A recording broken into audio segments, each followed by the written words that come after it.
She'll be coming round the mountain when she comes. She'll be coming round the mountain when she comes. She'll be coming round the mountain, coming round the mountain, coming round the mountain when she comes. What in the world is that song all about? Have any of you ever given it some thought? What in the world is that song about? You know, it's a seminal moment, excuse the pun, when you look back at your childhood and you realize that a lot of those seemingly innocent sounding songs actually had like double meanings. You know, the lyrics had double meanings and it was actually some kind of like sexual stuff going on there. What in the world? I know there's an official reason, but there's also like read between the lines an unofficial meaning. She'll be coming round the mountain when she comes.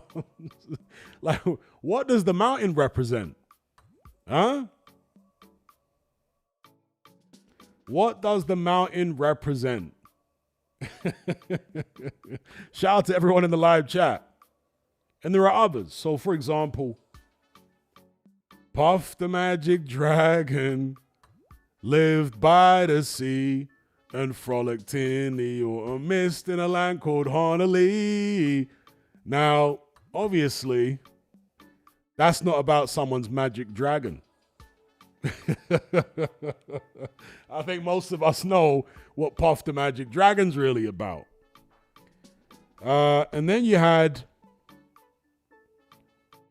pass the dutchie on the left-hand side. Pass the dutchie on the left-hand side. Itagabon. Itagabon. Like, that's not about a Dutch pot burning on the stove. I had an ex-girlfriend who was actually from Birmingham. Because the guys that made that song are from Birmingham or the West Midlands somewhere. And I was dating her when I was like 23. She was like 18, 19. And when I told her that song, what that song was really about, she laughed at me. She was like, what are you talking about? That song's about Dutch pot on the stove and that. What are you talking about? She was a sweet person, but absolutely dumb as a brush. I tried to explain to her, I ain't got nothing to do with no Dutch pot or curry goat. Yeah? Pass the dutchie on the left-hand side. Pass the dutchie on the left-hand side. Itagabon. Yo, shout out to everyone in the live chat. We're going to get silly this evening on this night flight. Keep it lighthearted and fun. I want to talk about video games. I want to talk about movies. We can get into some boxing chat or whatever type of chat you guys want to get into, but that's my focus right now. Video games, movies, and whatever else you guys want to get into. But yeah, that was my thought right before I started the stream. Is those old school songs that you heard in your childhood that were seemingly innocent, but actually had, you know, sexual undertones to them. I mean, even a lot of pop songs, which were played during the daytime, if you analyze the lyrics, it was overtly about smashing. And one of them in particular, which I've never been able to enjoy in the same way since I realized what the lyrics were really about, is Michael Jackson, Don't Stop Till You Get Enough. Now, bear in mind, Michael Jackson was obviously a man. The song Don't Stop Till You Get, I mean, it's right there in the title of the song. Yeah, don't stop till you get enough. So the lyrics of the song are, lovely is the feeling now. Fever, temperatures rising now. Power is the force, the vow that makes it happen. It asks no questions why. So get closer to my body now. Just love me till you don't know how. And then the chorus is keep on with a force, don't stop. Don't stop till you get enough. Keep on with a force, don't stop. Don't stop till you get enough. Like, He's a guy singing that song from the perspective of someone who's getting plowed. And maybe he was. Maybe he was. Or maybe it was written for a woman originally and he decided to sing. I don't know what it was, bro. But that song, Don't Stop Till You Get Enough by Michael Jackson, is literally a song about getting plowed. That's what it is. My childhood was a lie. You know, growing up listening to that song as a kid. My childhood was a lie.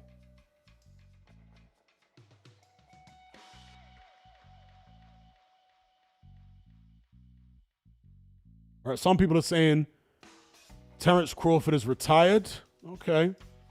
Rather than take the Canelo rematch. That's interesting. Wonder how Canelo feels about that if Crawford sticks to the retirement. Probably a wise move. Shout out to Summers Boxing. Shout out to Striker, Early, David Fisher. We got Aaron Evans. We got Gunn in the chat. 4 Fox, Linkage. Big up Linkage. Ocean Blue. That's my guy, Dr. Wu. Rich Franklin. Charles B. Yes, Charles B. The Box. Jaden Ellis. The Sartorial Boardroom. That's interesting. AJ14. Big up AJ. Connor Williams. Yes. Evil Uncle Phil says, I'm glad he retired the perfect time.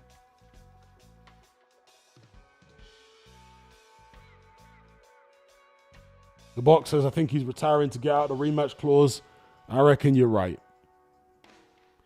Did I see the Diddy Netflix documentary? I watched a few minutes of it, but I switched it off. Because what am I really going to learn? You know? In this day and age, what I don't want to see in any documentary is a bunch of women dolled up to the nines, makeup blasted all over their face, dabbing tears from the corner of their eye with a Kleenex. There's just something about that which just screams insincerity to me. So I'm not interested in that.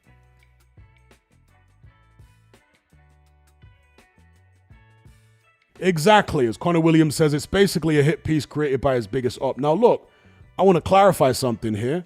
P. Diddy is a weirdo.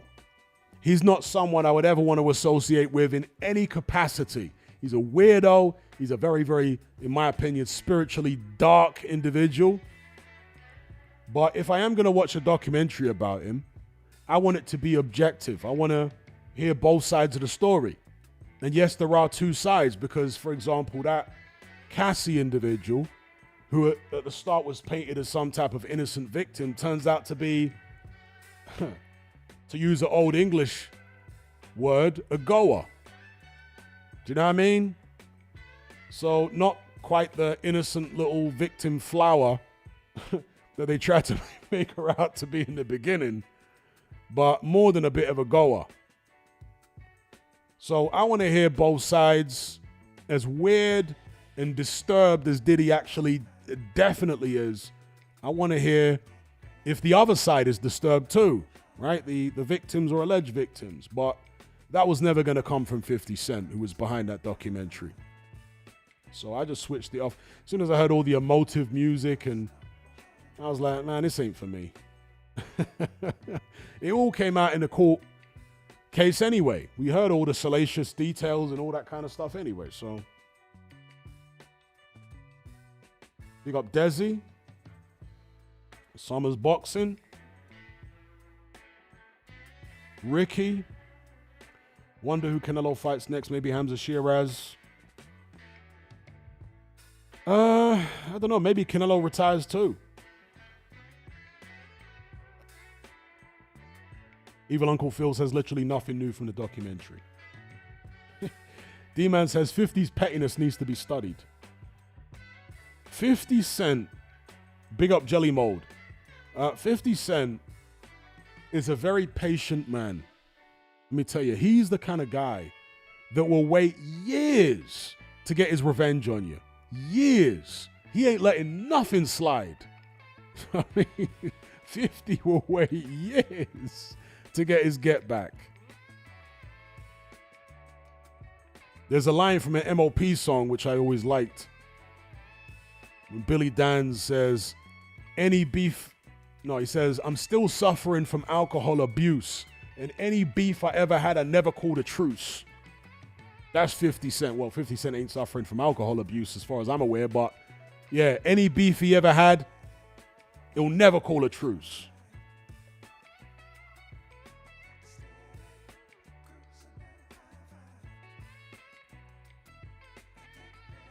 Danny says 50's best song is AO Technology. Danny, I know you're not even trolling when you say that. I mean, maybe that's your favorite 50 song, but it's definitely not mine. That song's cheesy as hell. That's 50 Cent and Justin Timberlake. Big up GMS Nightmare.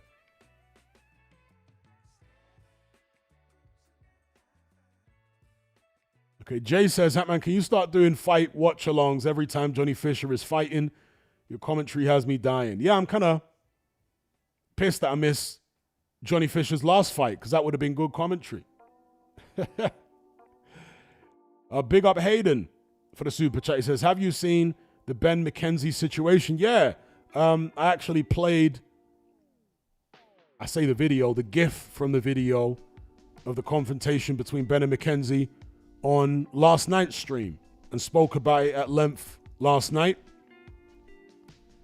Conor Ben is quickly turning into the most vile person in boxing. Certainly one of them. He's so vile. He's so entitled. He has such a lack of self-awareness. He was threatening to sue Duke McKenzie like Duke McKenzie said anything that was libelous.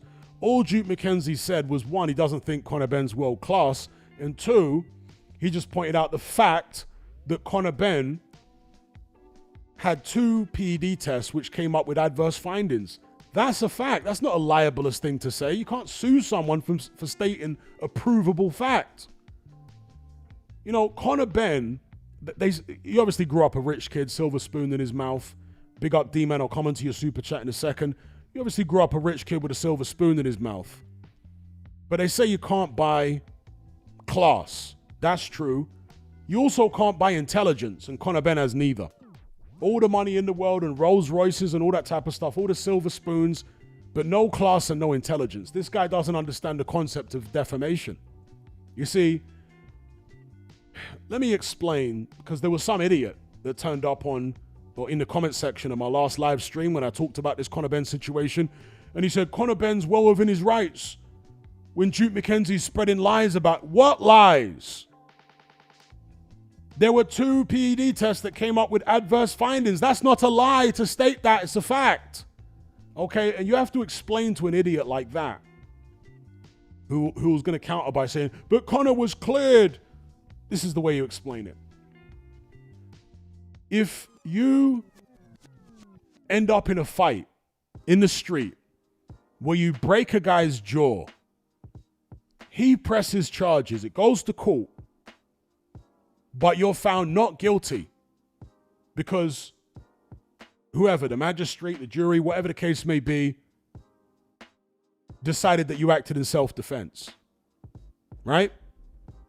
If someone was to say you broke a guy's jaw in a street fight, if a member of the media was to say that you broke a guy's jaw in a street fight, that's not libelous. It would only be libelous or defamatory if they were to say that you attacked a guy in the street unprovoked and broke his jaw. That would be defamatory. Okay? Because the court found that you acted in self-defense, that he struck you first. But the fact that you had a street fight and you broke the guy's jaw is not in dispute. That happened. And so with Conor Ben's tests, there were 2 tests that came up with adverse findings. That's a fact. with Conor Benn being allowed to box by the National Anti-Doping Panel, that doesn't expunge or erase or remix history to make it so that those adverse findings never happen. No, the adverse findings happen. It's a fact. The only point of contention is why those adverse findings happened. And the only person who can actually reveal how Conor Benn was allowed to box again is Conor Benn himself. And it's perfectly reasonable for everyone to be suspicious about the fact that Conor Benn, despite the fact that he could, and the British Boxing Board of Controller confirmed this, despite the fact that he could divulge the reason that he was allowed to box again, all right? The reason that those adverse findings weren't held against him, because UKAD and the British board seemed dissatisfied with the National Anti-Doping Panel stance. Right? What was the reason that Conor Benn was allowed to box again? Was it a technicality over jurisdiction? Was it something else? Was it that they found problems with the testing protocol? What was it? If it was problems with the testing protocol, surely Conor Benn would have gone public with that information by now. The confidentiality is not something that Conor Benn can break because he's the one that is enforcing it. If the British board were to talk about it, they could get sued by Conor Benn.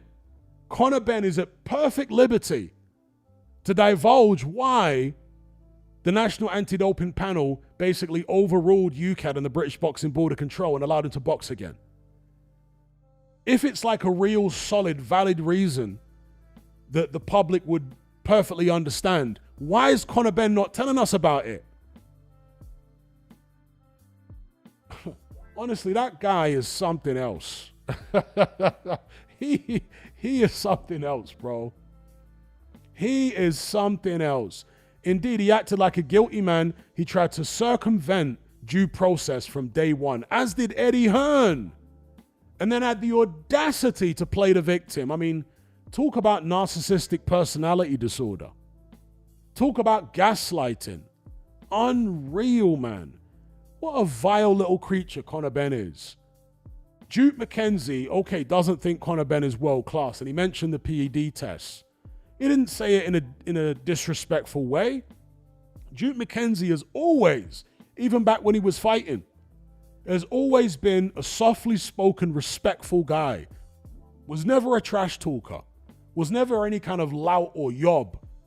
Yeah, he was always a softly spoken, very respectful individual. The man's 63. He just gave his opinion about Conor Benn. He never, tried to tear him down in any kind of disrespectful fashion. For Conor Benn to approach the man like that, pointing his I mean, Conor Benn's a middleweight now, right? At least a light middleweight. Duke McKenzie is tiny. So not only is he 63, I think the highest Duke McKenzie ever fought at was maybe featherweight or super bantamweight or something. And here's Conor Benn, like half his age, less than half his age, way bigger than him, acting all aggressive and disrespectful what a scumbag Conor Benn is. What an entitled little diva. Unbelievable. And Eddie Hearn, another entitled diva, giving him carte blanche. And that's what I want to know here. Is Eddie Hearn going to condemn Conor Benn's actions? Is Nigel Benn going to condemn his son's actions? Duke McKenzie's a contemporary of his. They came up together. They were in the British boxing scene at the same time. He knows Duke McKenzie's a gentleman. Is he going to condemn his son's actions or not? And is Eddie Hearn going to condemn his actions? I suspect Eddie Hearn's going to be slippery. He's going to try to avoid talking about it. But when he does, he's basically going to, Duke. Anyway, I ranted enough about that yesterday. Let me not get upset here, people. I started off singing old school nursery rhymes, and I'm ranting and raving about that idiot Conor Benn. Big up D-Man for the super chat. He says, I watched Running Man, was quite surprised how much I liked it. Recommend it. I think it would make a good movie review. Okay. I might check that out. Big up D-Man for the recommendation. I do like sci-fi. It's definitely, if not my favorite, then definitely one of my favorite genres. Love sci-fi. Big up GMS Nightmare for the super chat. He says, which fight will end quickest? Jake Paul versus Opataya, Jake Paul versus Dubois, or Jake Paul versus Beterbiev? I'm going to say Jake Paul versus Opataya. He's the quickest out of all those guys, and we'll be able to get to Jake Paul with some shots faster than the other two. So I'm saying Jake Paul Opataya ends real quick. Big up GMS Nightmare. Big up D-Man. Big up Hayden.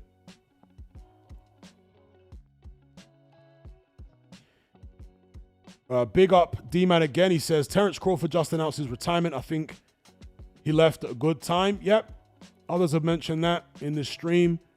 I agree. I think he left at a good time. What else is there for him to do?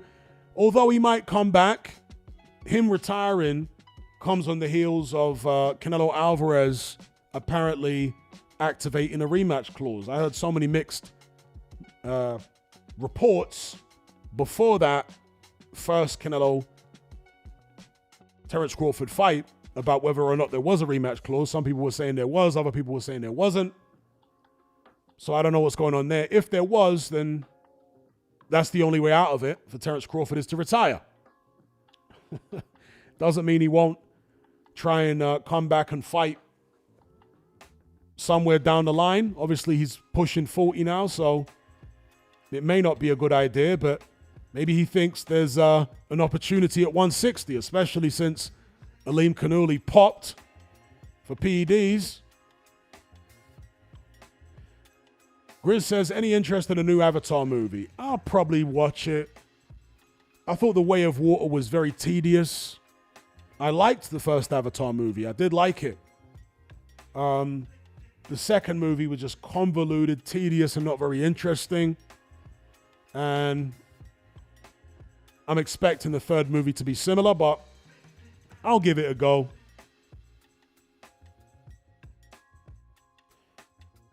Hayden says, have you seen Arrival and Interstellar? Yes, I have. I've seen both those films. Good films.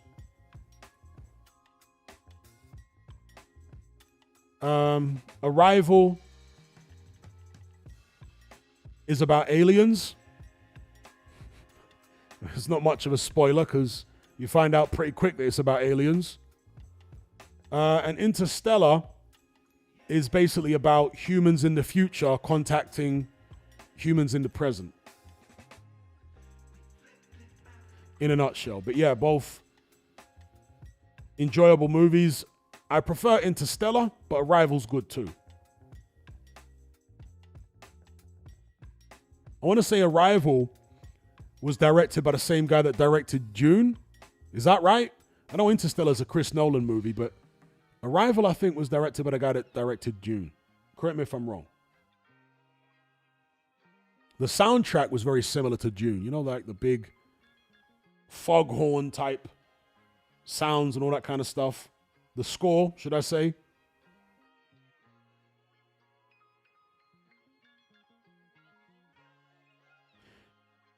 Yeah, that's right, Ardil. David Hay has really picked Jake Paul to be AJ.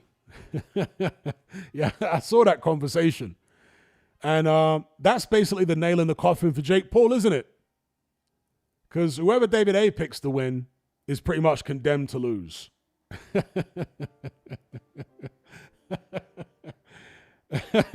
So if I was Jake Paul, I'd be very, very nervous now that David Hayes picked him for the upset.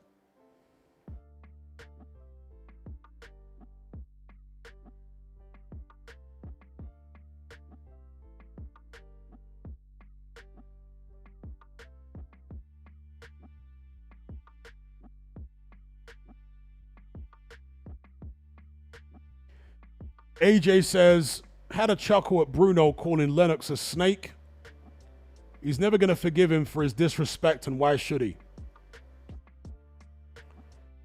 Well, to be honest, I don't know who started the disrespect between Lennox and Bruno, but Bruno said things that Lennox didn't like either. So, for example, in the run-up to their fight, Bruno kept goading Lennox Lewis for not being a true Brit. You got a Canadian accent. You left Britain when you were 12. You won the Olympic gold for Canada, not Britain. You're not really British.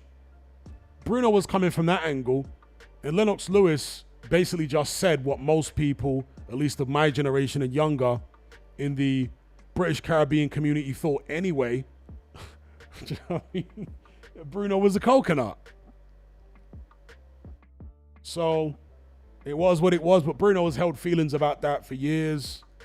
He won't let it go. It's kind of like Joe Frazier not letting it go with Muhammad Ali, you know? He didn't want to let it go.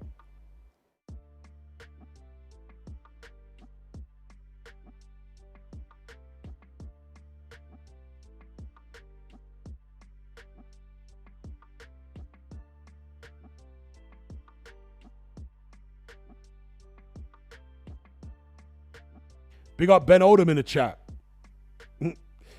The sartorial boardroom says, hey, having a laugh again. Hey's always having a laugh. David Hay's funny without trying. What's up with David Hay's neck? Is David Hay's neck somehow looks like a woman's underneath? I'm not going to be vulgar and use the word, but you know what I mean? Like, what is up with David Hay's neck, bro? It looks like a pom-pom, bro. Like a 60-year-old pom-pom or something, bro. Don't know what's up with my man's neck. People are saying old age. I'm David Hay's age. My neck don't look like that. What's up with my man's neck?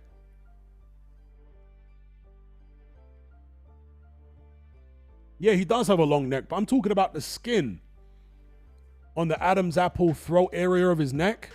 Look at the skin. It's so weird, bro. Looks like a geriatric pom-pom. Weird stuff. Not quite as weird as the neck on the, is it the Pfizer CEO? Anyone ever see that video during like 2020, 2021? When he was doing an interview with some news station and his neck was like doing all kind of gymnastics. It was the weirdest thing ever. I thought he was going to shapeshift into a lizard. What a surreal time. Shout out to KO Talk for the super chat. He says, big up Hatman, got work tomorrow, or catch this tomorrow. Big up KO Talk every time. That's my guy. Much appreciated for the super chat. Hope you enjoy the show when you catch it tomorrow.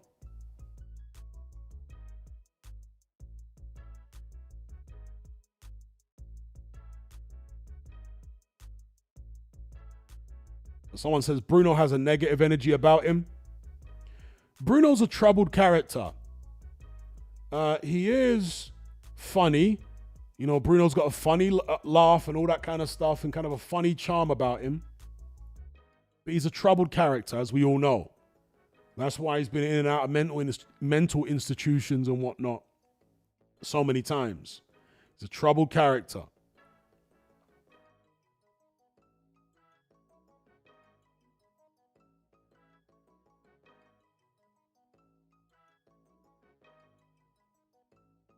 I'm waiting for someone to do a deep dive on Bruno. Pause. What I mean by that is there are pictures of Bruno back in the days when he was still fighting with Jim will fix it. I don't want to say his actual name. Jim will fix it. And also Peter Sutcliffe. Some of you guys will know who Peter Sutcliffe was. Bruno shaking hands with being introduced to Peter Sutcliffe by Jim will fix it and shaking his hand. What in the world was all that about? I'm sure they've got some kind of mainstream cover story for it, but dear oh dear. What in the world was all that about? Why would you, as a boxer, Frank Bruno, be bucking Jim'll Fix It in Broadmoor or wherever he was to shake hands with Peter Sutcliffe? What in the world was all that about? Just look it up. You'll find the image very easily. Big up Kayvon Green. He says, Merry Saturnalia. There you go. Kayvon Green knows about the history of Christmas. NYC in the house. That's my guy, Kayvon Green. There you go. The Nani neck. That's what David Hay is suffering from. Man's got Nani neck.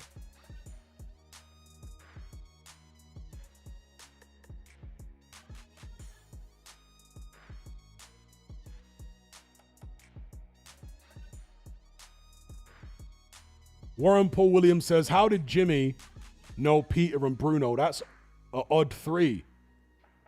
Well, I don't want to give you my full view on Jim'll Fix It here on YouTube because it's, very sensitive platform. I'll keep that on Patreon, but that rabbit hole is deep, right, with that Jim'll Fix It character and what he really was. This idea that he was a Scarlet Pimpernel acting alone is laughable. What laughable nonsense. That's the mainstream cover story. Yeah? Anyone who actually thinks about it logically will realize that's nonsense.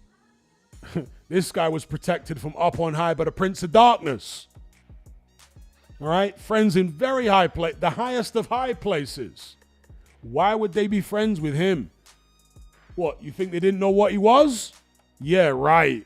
You can't get close to people like that unless MI5, Special Branch, and all the other agencies know every single thing about you. You can't get close to them high society people without those kind of background checks and surveillance on you. Anyway, big up Ben Oldham for the super chat. He says, Bruno is very witty, very quick. Every two sentences are a joke. Most people don't realize. Yeah, Bruno is a funny guy, a funny character, funny laugh. Do you know what I mean? Charming. I would never deny that. He's a charming character.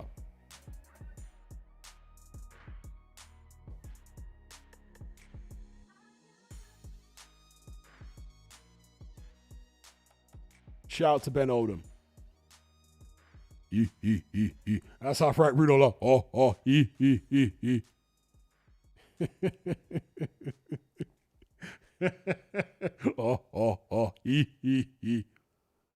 The Frank Bruno laugh.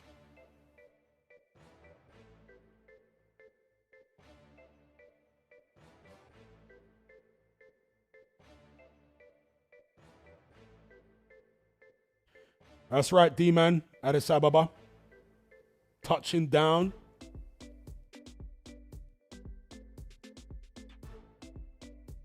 Hotpen says David Hay was in a throuple relationship a while back, so has my respect. Isn't he still? Isn't it him and two women?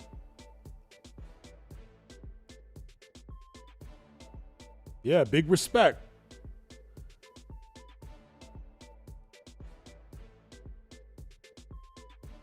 Ben Oldham says, who remembers the HP Sauce adverts? I do. And it was one of those adverts that Frank Bruno got so much heat over with the Caribbean community. Because in one of those adverts, he basically played a slave. And that was never going to go down well in the Caribbean community, bro. He literally played a slave called Friday. Or something like that. It was wild.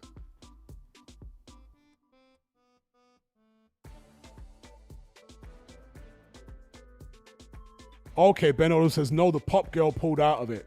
Okay.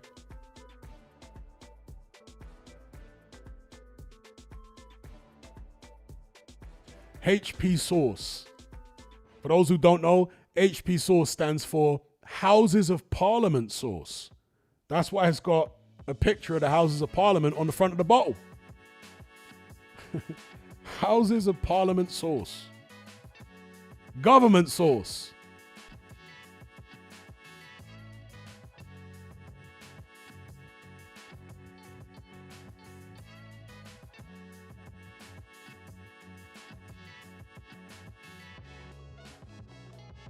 Striker says, I don't see why they even need to make Heat 2. The first was a perfectly self-contained story. Well, because they've run out of ideas and creativity in Hollywood. So they just like to rehash old classics. Charles B says, perfect on a bacon sarnie. That's a whole fact. HP sauce on bacon sarnie equals elite. How many people like to mix the sauces? Bit of ketchup, bit of HP. Now you're really cooking on gas.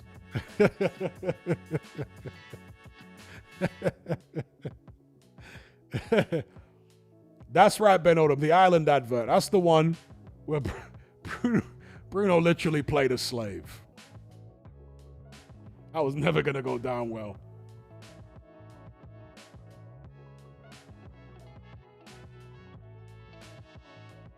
Warren Paul Williams says, no, I'm a red sauce guy, never really got the brown sauce. The brown sauce adds that extra bit of tartness. I'm someone that likes like sour tastes. Like I like the taste of lemon, I like the taste of vinegar. Like when I'm getting a portion of fish and chips or just chips, I'm absolutely dousing that in vinegar, bro. My chips need to be super sour. I'm talking about like British chips, not French fries. But like chip shop chips, they've got to be absolutely drenched in vinegar for me. Super sour. And the HP sauce has got a lot more acidity to it. Brown sauce got way more acidity to it than ketchup. So I like that, tartness, the acidity just cuts through. And when you mix the red sauce with the brown sauce, elite.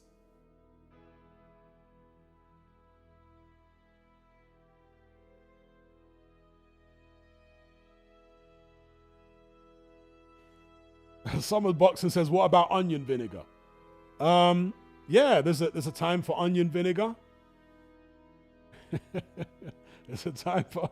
Danny says anything but mayo. I love mayo.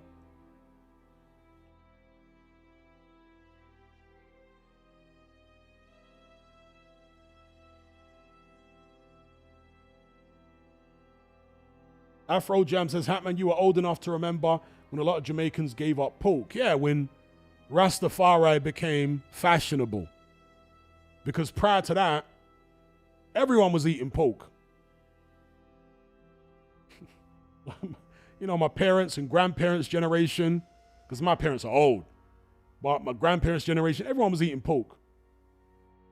The no pork thing really came in when Rastafari started becoming fashionable.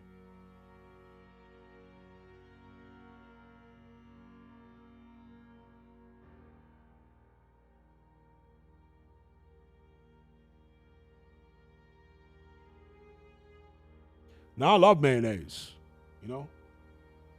I mean, a burger ain't the same without a bit of mayo on it.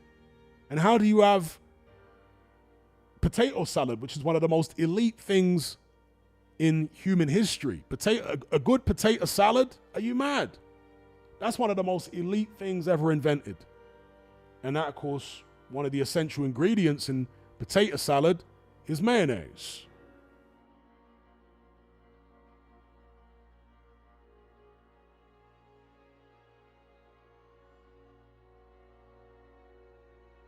Danny says he's never had potato salad. You ain't lived, my boy. You haven't lived if you never had potato salad. What?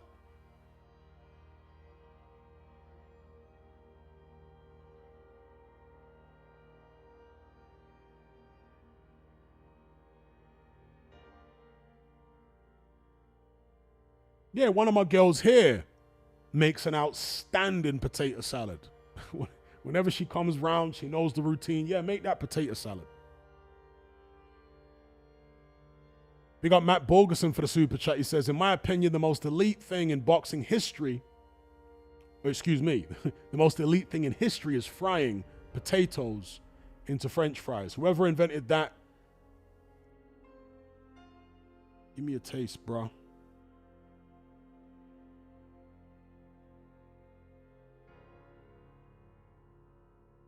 Potato salad is good. One of the best potato salads I ever had was, remember the ex-girlfriend I spoke about earlier on, the one who was proper dumb from Birmingham? So she was Jamaican. Her gran, right, her nan, had some kind of secret family recipe for a potato salad, but it was so banging. What? That old Jamaican granny cooked up some of the best potato salad I've ever eaten. Madness.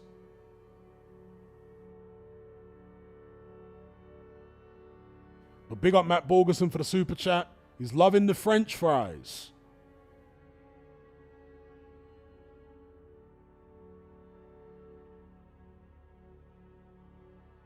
Big up Matt again. He says, sometimes people are dumb because of the people being so smart around them. It doesn't require them to become intelligent. Intelligence is learned. I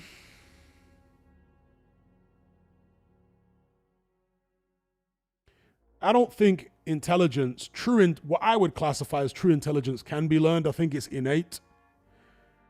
Knowledge can always be learned. You can accumulate knowledge, but true intelligence is the ability to discern, the ability to figure things out without being shown how to do it. That's true intelligence. I don't think that can be learned, at least not to the same extent with every individual. Yeah? Some people are just naturally gifted at being able to figure things out for themselves. That's what I call true intelligence or innate intelligence. A big up Matt for the super chat. It says, unless your name is Daniel Dubois. Poor Dan. I saw a clip of Daniel Dubois hitting the bag the other day. Big Dan's back. Trained by Tony Sims now.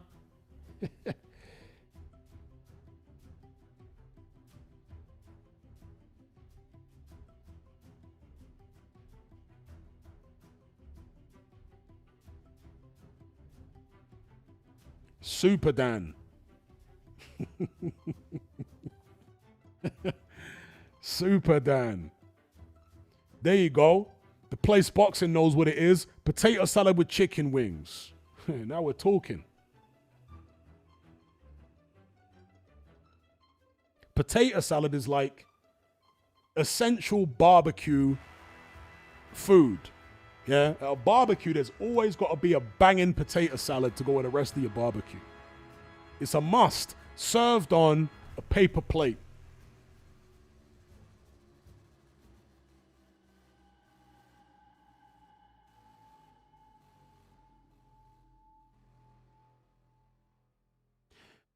Evil Uncle Phil says, Virgil Ortiz ducking boots. Dan Raphael confirmed it.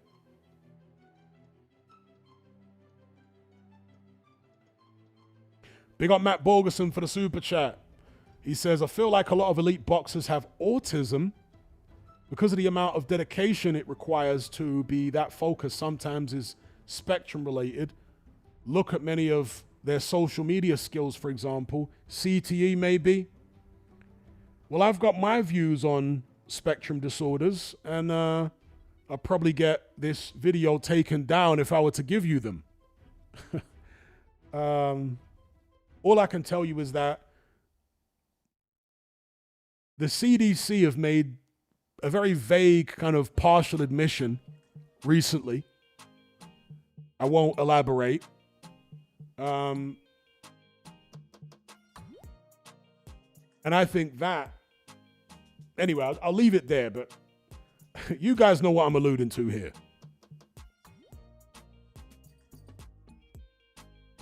That'll literally get videos taken down if you're explicit about that.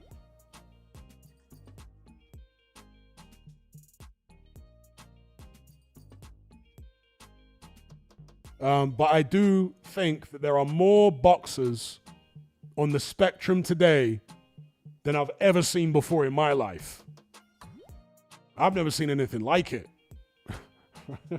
And I think that's a reflection of just more people in the general public being on the spectrum than ever before.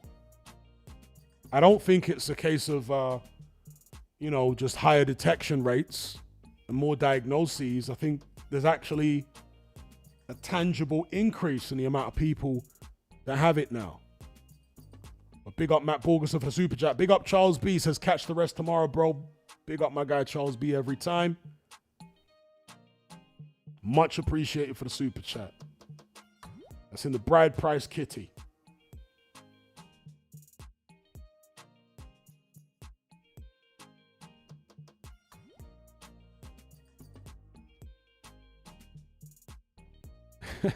Big up Warren Williams. He says, Hatman's dumb ex had to be from Birmingham. Everyone's taking a big dump on my city. It's funny, it never used to be a dump until we got Metro in town. It went downhill overnight all of a sudden. Well, I first went to Birmingham probably in the 90s, like with my parents for something or other. But I never really got to know Birmingham until I started dating that girl. That would have been in the early 2000s. She was from Handsworth. And Birmingham was a dump then in the early Bro, that place was a dump in the early 2000s. And that girl was so dumb. God bless her heart. A couple years after we broke up, she moved to London. And she was living in Crystal Palace. Now, anyone who knows South London knows you can see like a big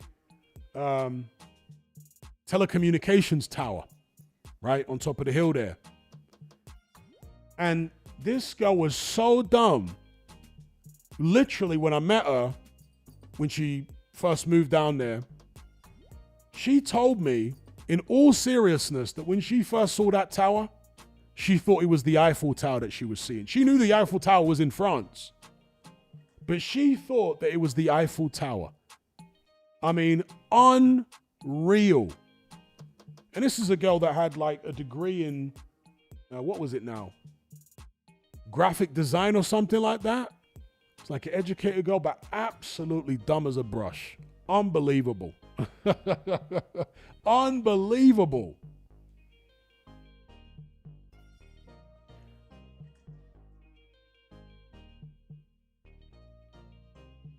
Oh, damn. I guess Matt's trolling here. He says, I checked Mayo Clinic and I'm bipolar, autistic, ADHD, multiple personality disorder, and have colon cancer.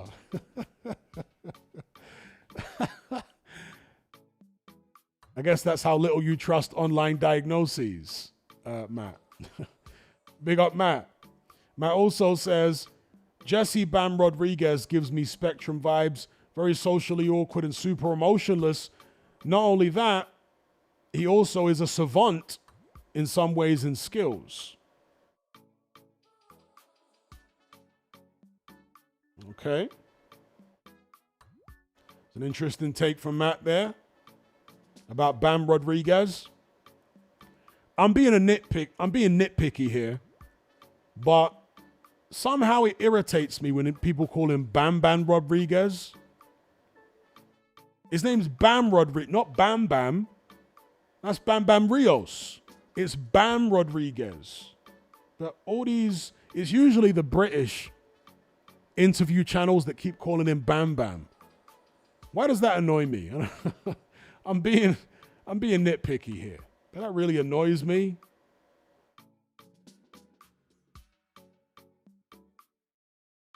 Charles B says, center of Birmingham is a complete dump, completely neglected by the government. The outskirts are nice though, Solihull, Bourneville, etc. Yeah, that's true. That's very true. Bourneville, the place the chocolate is named after, right? The Cadbury's chocolate. When I was in school, we went on a school trip to the Cadbury's factory, which at the time was in or around Birmingham somewhere. I'm not sure if it still is.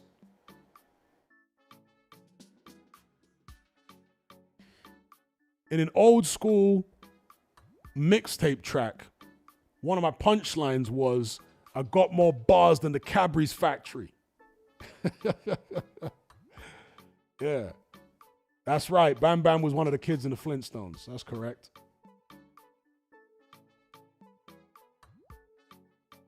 What was the line I said now? I'm large. You're the average act to me. I got more bars than the Cadbury's factory.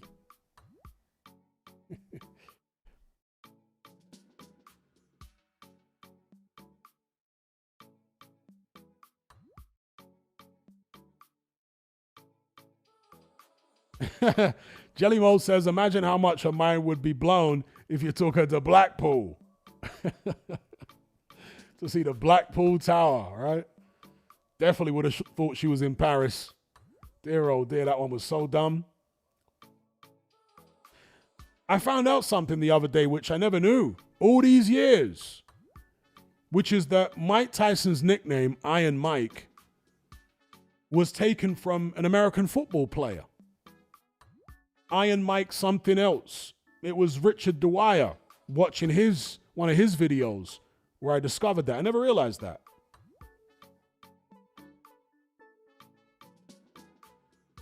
Anyone know the guy I'm alluding to? The original Iron Mike, the American football player? He had some kind of like Eastern European surname, I think it was.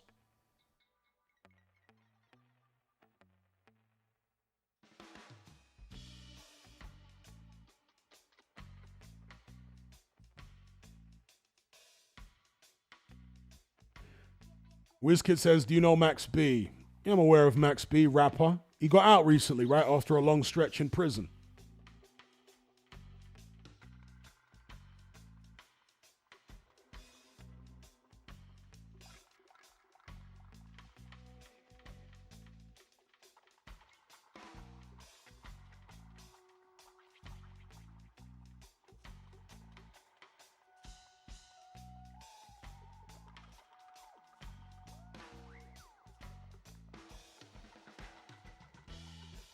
I think someone needs to revive the Iron name. I know Murat Gassiev calls himself Iron, but the shoe don't fit. The cap don't fit even. Nah, man, he ain't no Iron. Although that's an old Cockney rhyming slang term for someone who's anything but tough. An iron hoof. But I'm talking about in a boxing sense. Iron Mike Tyson. In WWF, you had the Iron Sheik. There you go, Ben Odom. I beat Ben Odom to it. The Iron Sheik.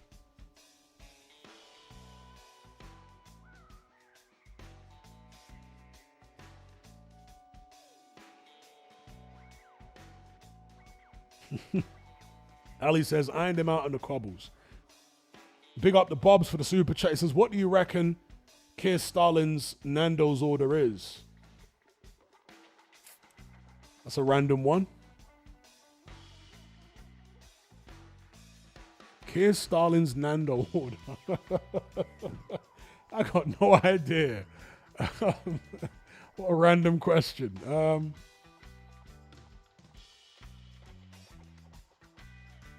I can't even offer you a suggestion. Ali Vibe says spicy olives and vegan chicken. We'll go with that. We'll go with spicy olives and vegan chicken.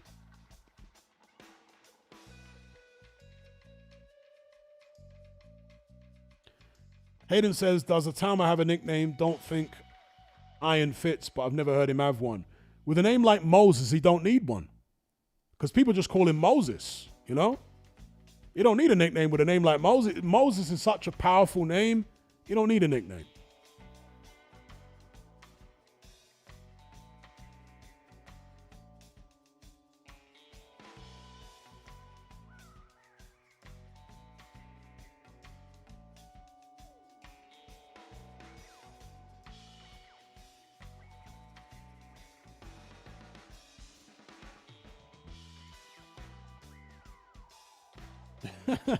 Ocean Blues got it right there. I dare not even repeat what he said, but yeah, we'll go with what Ocean Blue said there. That's what Keir Starling goes for in Nando's, bro. Or anywhere else he dines.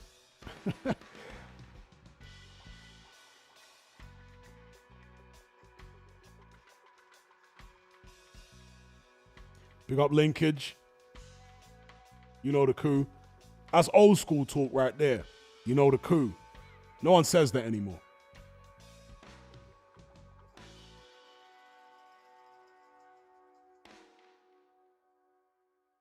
Someone says, who besides Dubois do I think is on the spectrum? Rolly Romero. Not to upset anyone, but I suspect that even Adam Azim is not as extremely on the spectrum as Romero or Dubois, but I think I reckon he's kind of there.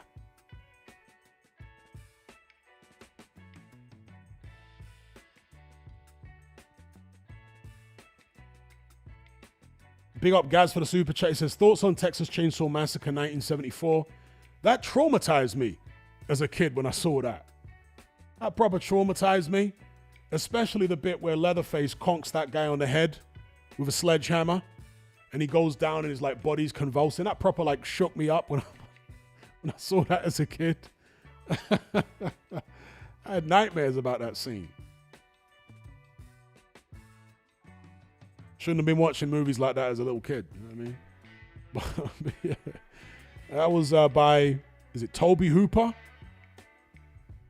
And Leatherface puts that woman on the meat hook, and very disturbing.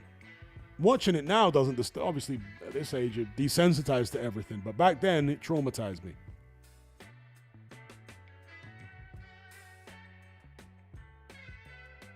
And it made me profoundly wary of rednecks.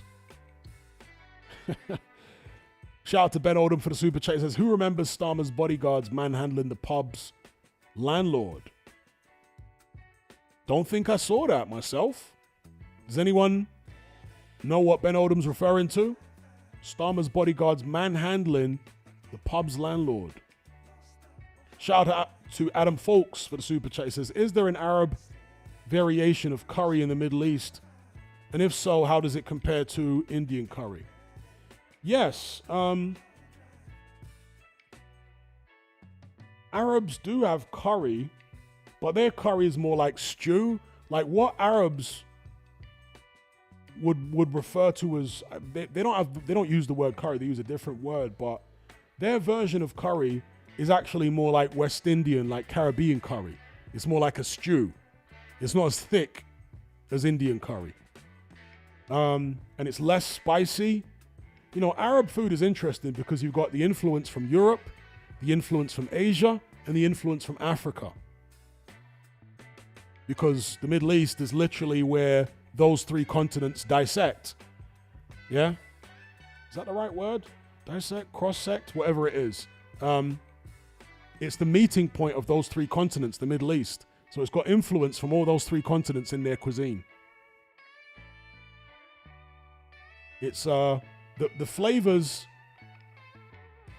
are not as spicy and bold as Indian cuisine. Indian cuisine has very bold, spicy, flavors, very aromatic. Arab food is aromatic. They use a lot of saffron and cardamom and all that kind of stuff in their food. But it's just like the spice level is turned down compared to Indian food, for example. Intersect. Yes, intersect. There you go. Excuse me. Intersect is the word I was looking for.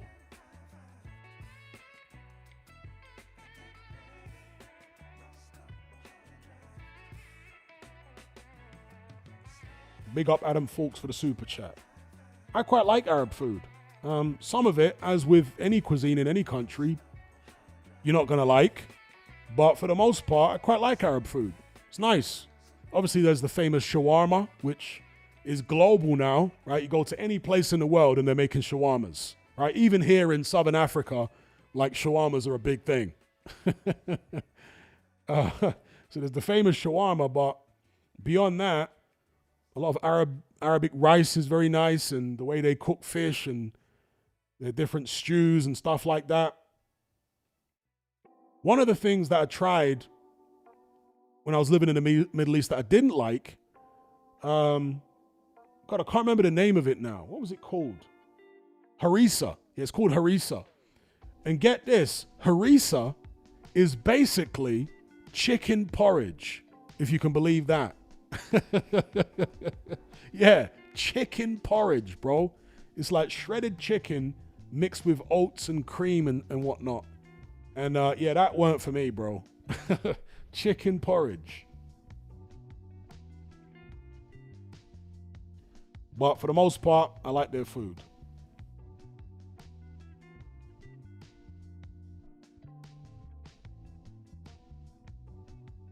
Shout out to Adam Folks.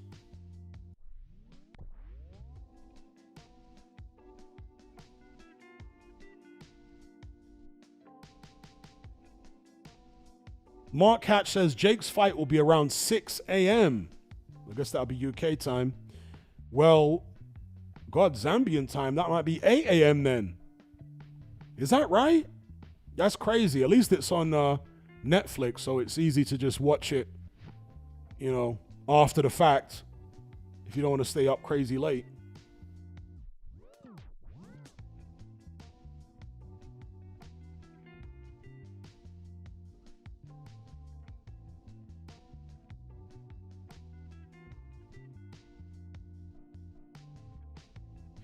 Well, the fight's in Florida, right? So obviously the time difference between Florida and the UK is several hours less than the time difference between, let's say, LA or Vegas in the UK.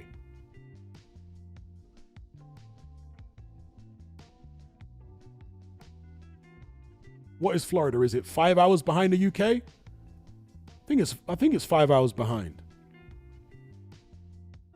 And if it's 5 hours behind, then surely the main event will be starting somewhere around 3 or 4 a.m. rather than 6.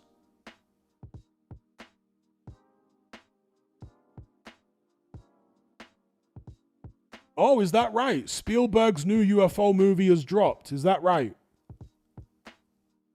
Okay.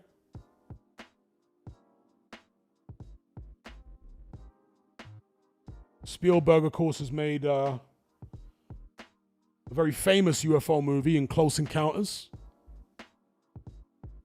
E.T. as well. But Close Encounters was really a game changer as far as that genre.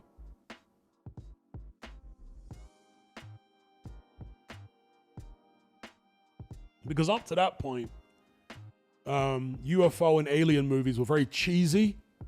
And I guess you could say Close Encounters is still somewhat cheesy, but nowhere near as cheesy as the alien movies that preceded it. So it was a game changer.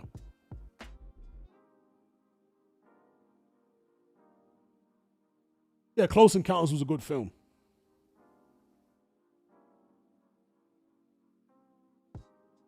Summers Boxer says, I've seen some sources say 3 to 4 for the main event.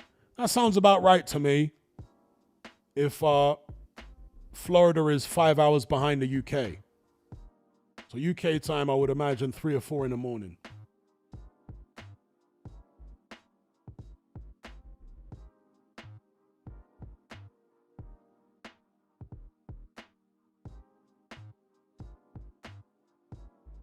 Ishmael says, who wins Sol Dakers versus Adalai? Adalai just knocked out Sol Dakers, didn't he? Am I thinking of someone else? He knocked him out, didn't he?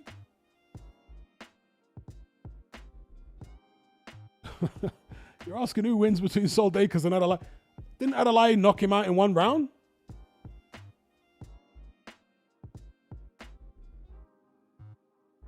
With a left hook? That was Sol Dakers. That was his first fight back after being stopped by Wardley.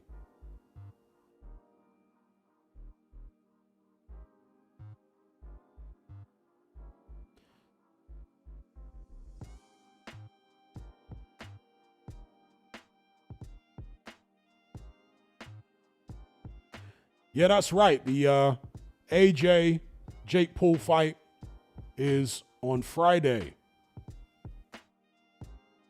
Ayad says, boxing tomorrow, Matchroom show. Oh, for real? On a Thursday?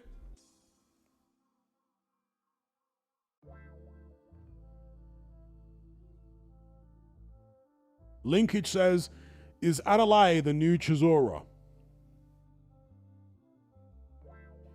In what sense?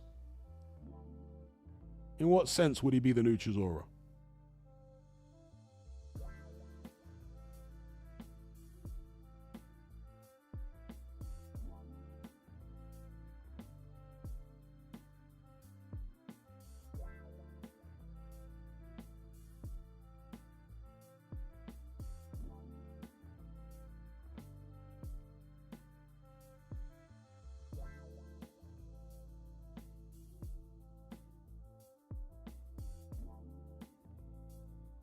Danny says, Jake Paul is less of an underdog than Ruiz was. That's true, and it's also completely insane. Because there is no way that Jake Paul has a better chance than Andy Ruiz had. I always thought Ruiz had a good chance against AJ. The video's still up from before that fight. I said, don't get it twisted. I picked AJ to win, but I was saying an upset would not surprise me here. I was also saying it when Miller was the original opponent. I was saying it would not surprise me if Miller did AJ in. For me, it all hinged on whether AJ could hurt Miller and get his respect. I said, if AJ can't hurt him, if Miller can take AJ's shots, AJ's in deep trouble. No, it is insane, Danny. It's totally insane for Jake Paul to be less of an underdog versus AJ than Andy Ruiz was. It's totally insane. Andy Ruiz always had a good chance. In boxing since he was a little kid, hand speed, counter-punching ability, good boxing brain, decent power. Like, come on.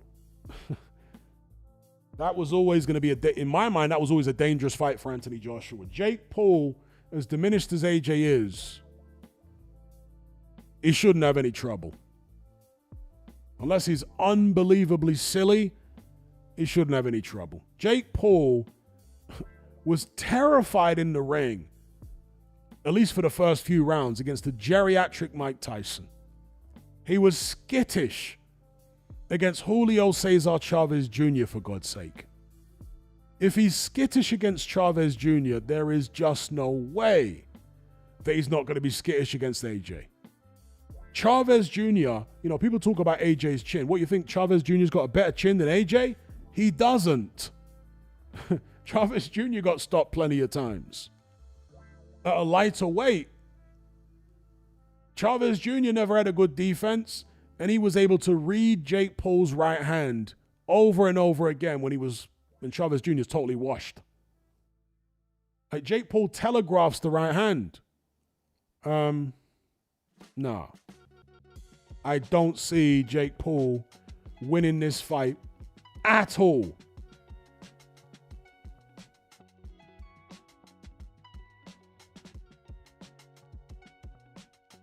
But what I do think is that the fight will go some rounds. I don't think AJ's just going to blast him out in 1 or 2. I think AJ will be too circumspect for that to happen.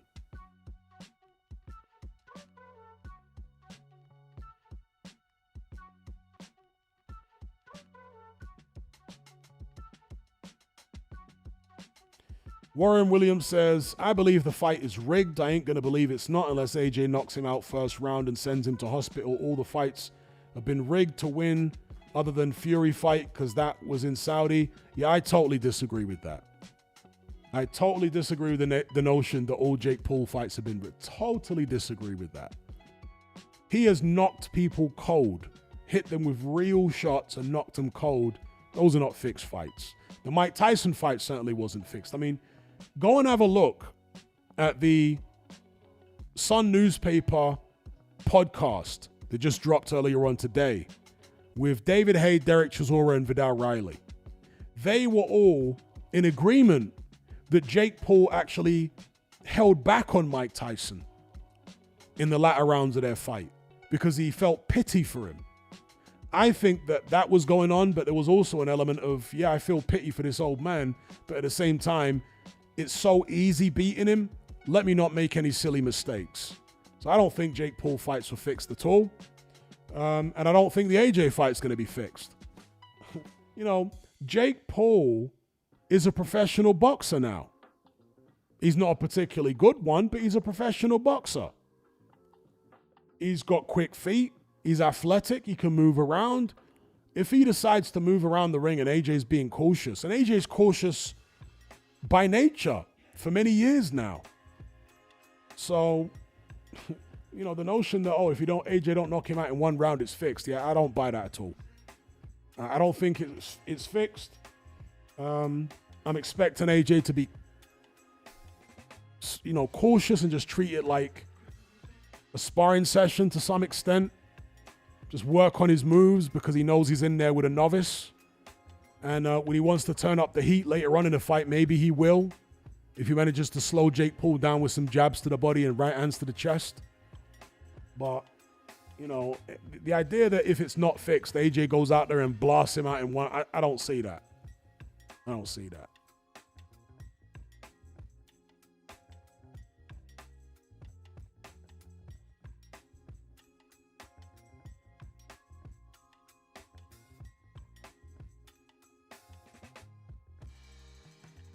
Even Uncle Phil says, if Jake Paul stops AJ, the internet will break.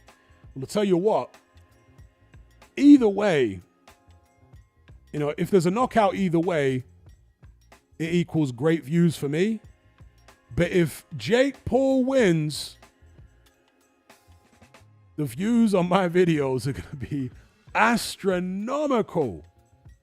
Astronomical. So for my views, it'd be better if Jake Paul does win.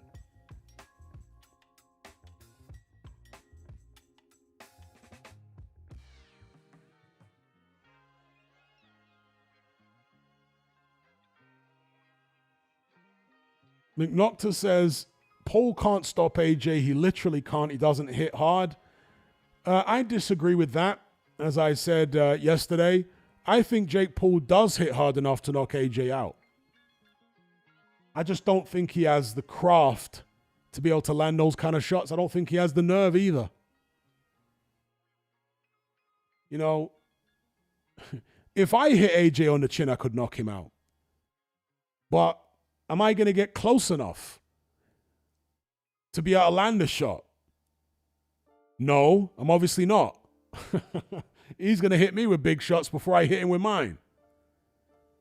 There are loads of heavyweights out there that could knock AJ out if they hit him on the chin. But the vast majority of them are going to get chinned themselves before they land on him. And so that's what I think with Jake Paul. I do think he's got the power to hurt AJ, but I just don't think he'll get close. I think his moves are too telegraphed, and he'll be too concerned about what's coming back at him.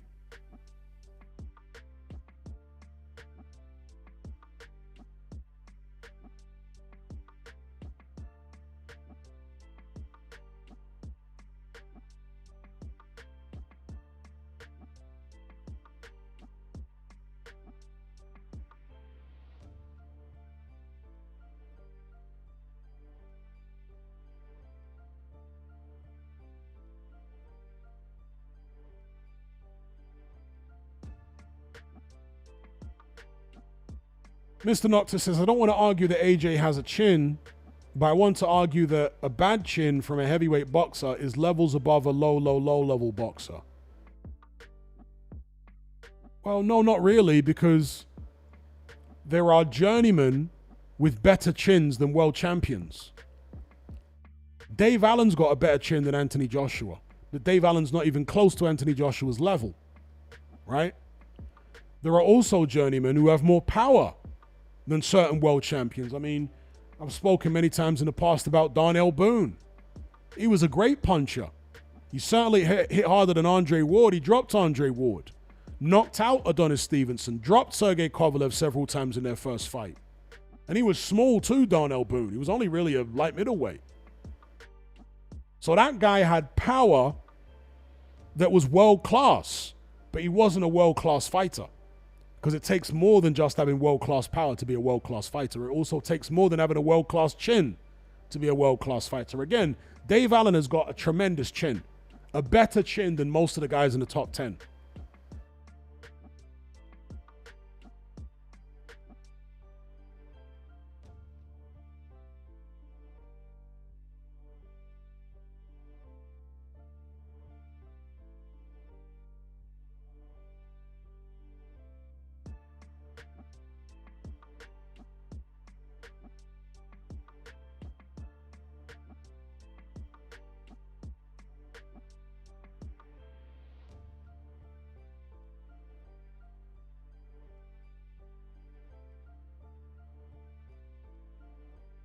Nocta says, I don't think Jake Paul is a top 200 heavyweight.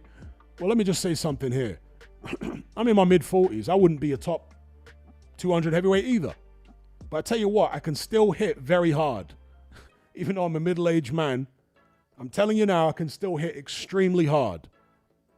I wouldn't even probably be a top 500 heavyweight, right, at this stage. But if I hit Anthony Joshua in the chin, I could knock him out. There are loads of people not even close to world level, not even in the top 200, that would have the power to knock out a guy like AJ if they managed to land a shot. Yeah, there are loads and loads of people out there that can hit on a world-class level, but they're just not world-class fighters. You know, it takes a lot more than world-class power to be a world-class fighter. Shout out to Danny for the super chat. He says, do you expect Jake Paul to put AJ on ice at least once? No, I don't expect that. I mean, it's possible. It's possible, but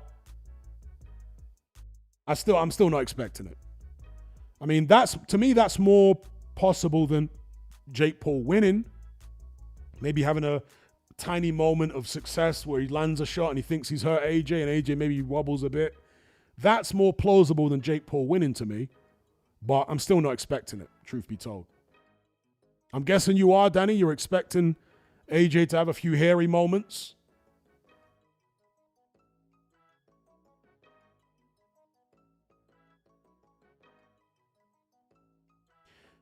Yeah, people were mentioning the Chris Kongo defeat the other day.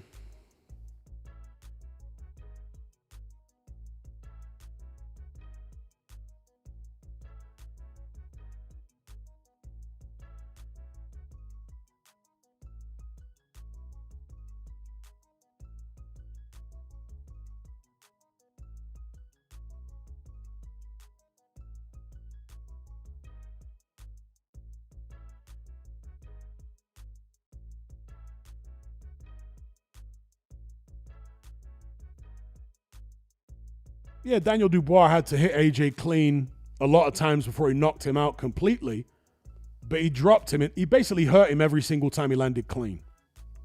Every single time Dubois landed clean, he hurt Anthony Joshua. Andy Ruiz doesn't hit as hard as Daniel Dubois, but he hurt Anthony Joshua. Alexander Usyk doesn't hit as hard as Daniel Dubois, but he hurt Anthony Joshua. You know? And after the trauma, the neurological trauma of that Dubois defeat, you don't know where AJ's punch resistance is at now. It could be worse than ever. So, yeah, I think Jake Paul can hurt AJ if he lands the right shot. I just don't think he's going to land it.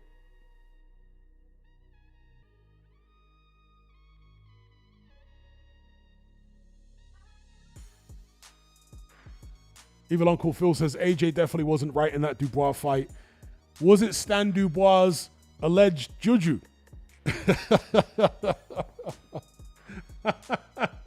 Is that what done AJ in?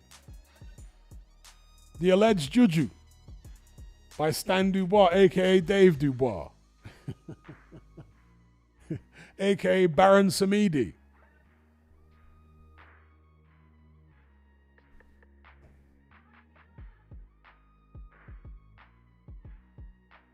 Did it shake AJ's confidence?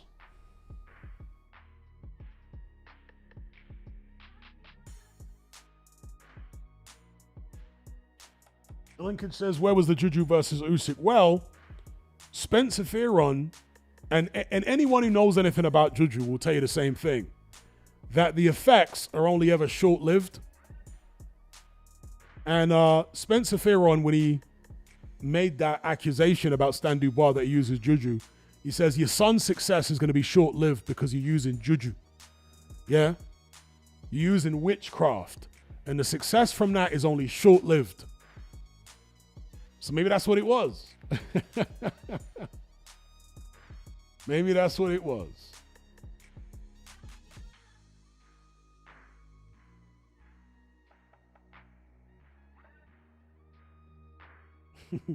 Even Uncle Phil says, seriously, Stan Dubois celebrated AJ going down like a Juju man. That whole saga was hilarious. Big up Lone Wolf Box, and he says, bit off topic, just arrived. Did you hear Terence Crawford has announced his retirement? Yep, we addressed that at the top of the stream. Some people think it's just a tactic to avoid the Canelo rematch. Since he only fights once a year anyway, perhaps he'll come back once Canelo was moved on and fight somebody else. But personally, I hope he stays retired. I think it's a good time to bow out. Big up Lone Wolf Boxing for the super chat. What do you think?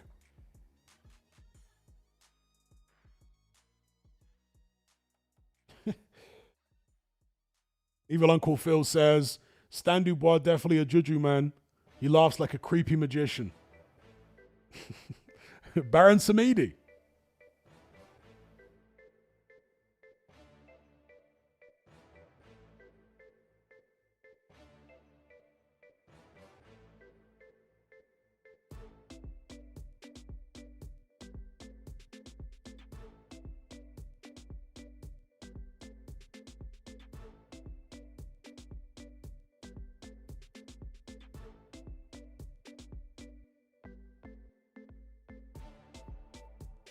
Then he says, did Canelo's power spook him? Why would he not take the rematch?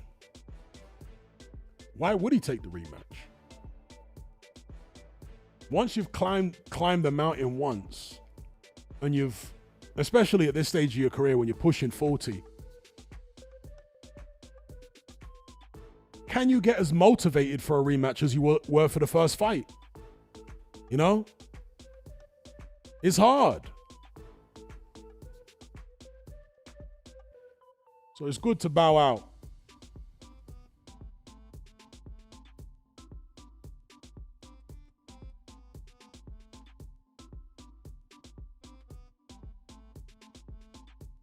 Hayden says, why did Caroline separate herself from him?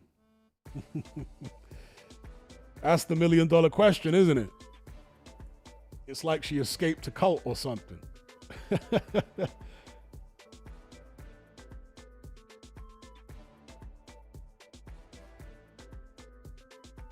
It's as if she escaped a cult.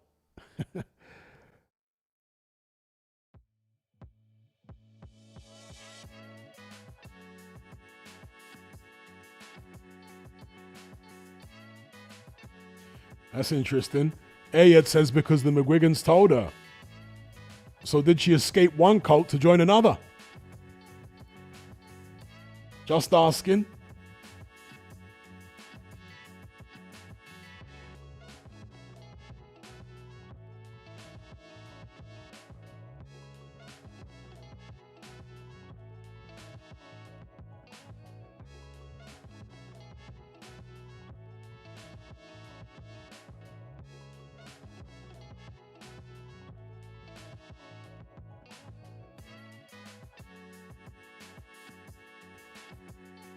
JM says, Hatman, did you see on the betting apps that Rolly Romero is lined up to fight Manny Pacquiao in January?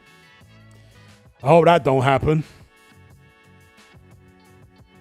Manny Pacquiao needs to pack it in at this stage. We got Ben Oldham. He says, is it me? YouTube won't let me send a super chat mentioning Nigel's son. YouTube's always doing weird stuff with super chats. I don't know what that's all about or how their algorithm works or why they block certain super chats. It's very, very strange. Is anyone else experiencing that? They're not allowed to mention Conor Ben. Very, very strange.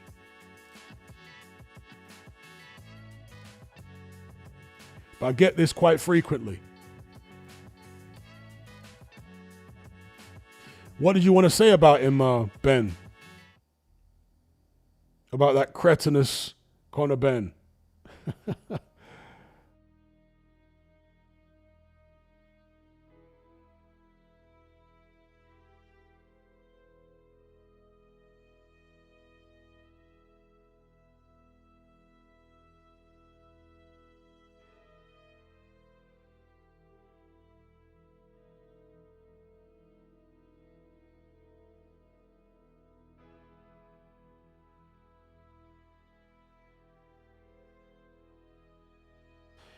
Warren Williams says, if Jake Paul offers you more money to lose than all the money you made in UFC, you're not going to take it.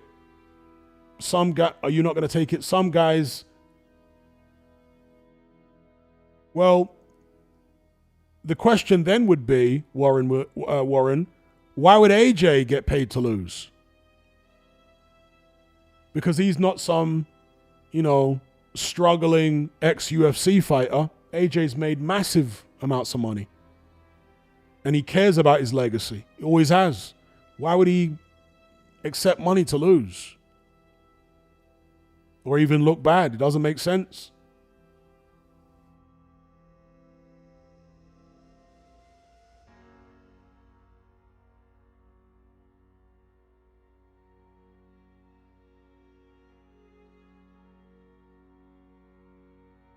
Yeah, we've covered the Conor Ben thing. Costing Duke McKenzie. Very bad form by Conor Ben. And as I said earlier on Nigel and Eddie Hearn going to condone his actions or condemn them as they should? I think they're both going to be slippery, particularly Eddie Hearn. Big up Hannibal Beats. ATL in the house.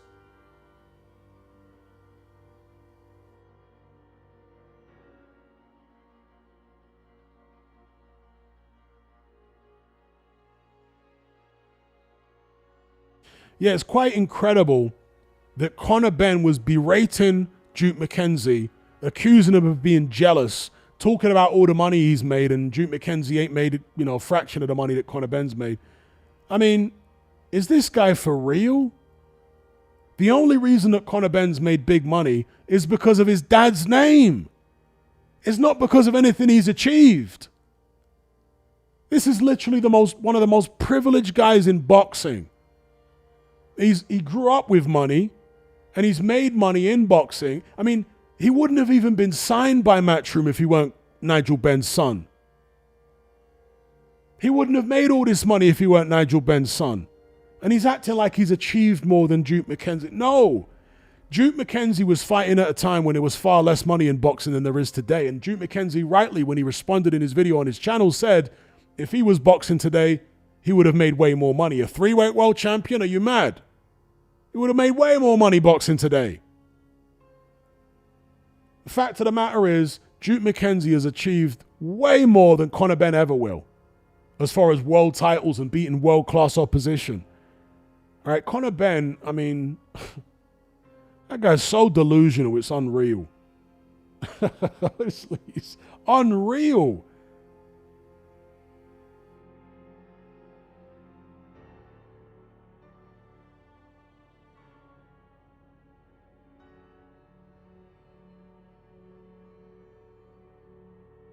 Shout out to Hayden. He says, what do you think of Rohan Polanco? I have to confess, I do not know who Rohan Polanco is. Who is that?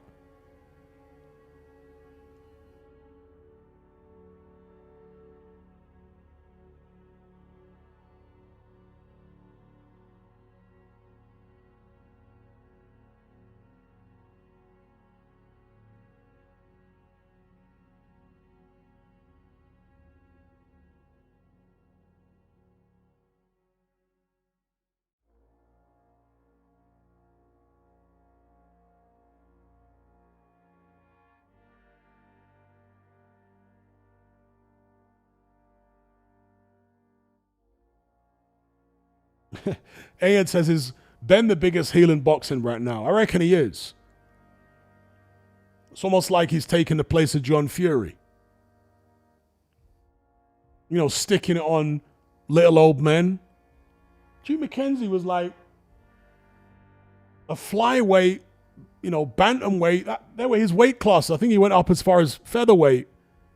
He got stopped by Steve Robinson at featherweight.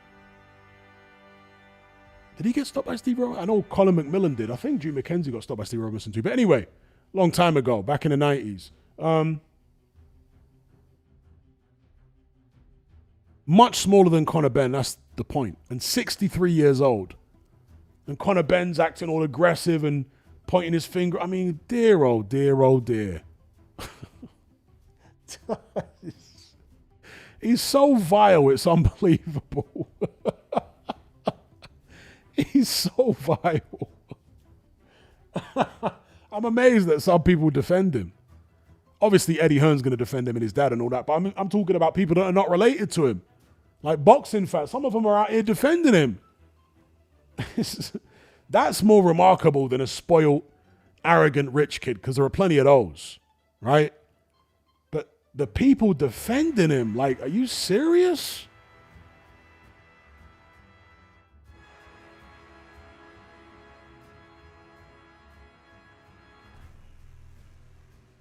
Big up Jay Manchester. I'm glad I can help, my brother.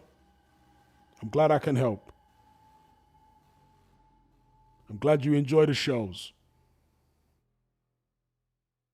Danny says, you need villains in boxing. That's the only defense.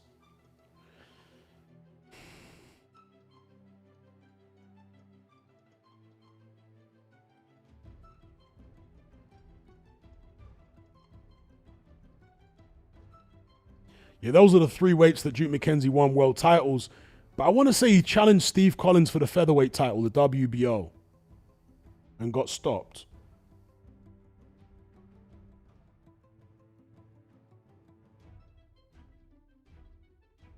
And obviously Steve Robinson, not Steve Collins.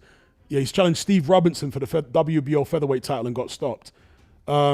Steve Robinson went on a little run as WBO featherweight champion, which was ended by Prince Nassim, who brutally beat him up and knocked him out.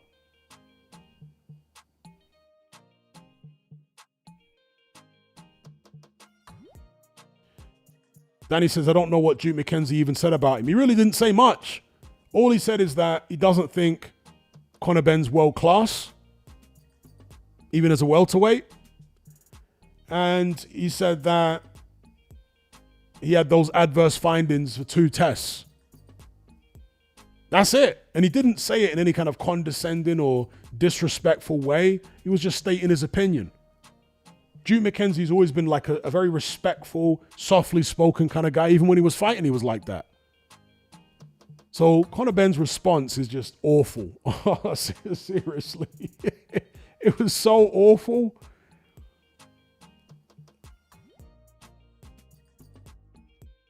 Because he didn't have that kind of energy for Dave Allen, did he? Dave Allen basically said the same things that Duke McKenzie said. But you didn't see Conor Benn pushing up on Dave Allen like that.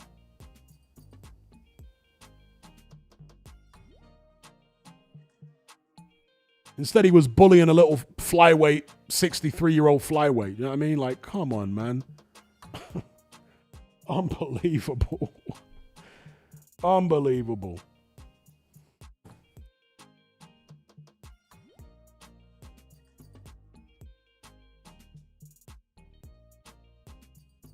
All right, one sec, folks. I'll be back. Hold tight.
Yeah, boy.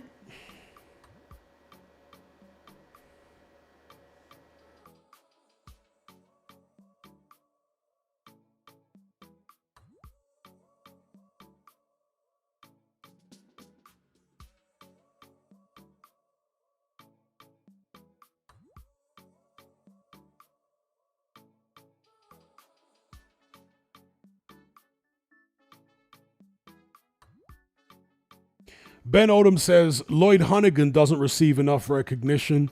The Ragamuffin Man. Is Lloyd Hunnigan still alive? The last I saw of Lloyd Hunnigan, he was dressing like a pimp. Appearing on Sky Sports. Literally dressing like some kind of pimp. Big fur coat on and a cane and everything. But yeah, he pulled off a massive upset back in the days against Donald Curry, who was seen as the number one pound for pound by many at the time.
Not just having a debate with someone there about AJ's chin, but as I said earlier on, AJ has been hurt and dropped by people that don't hit as hard as Dubois. Andy Ruiz don't hit as hard as Dubois, got dropped by him. Usyk don't hit as hard as Dubois, got hurt by him.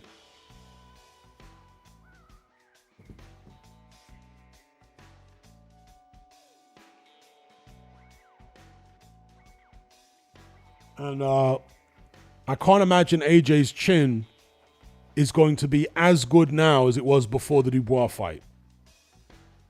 I think there are going to be neurological scars, neurological issues as a result of that KO defeat. Has enough time elapsed that he's over those neurological issues? Some fighters never get over them.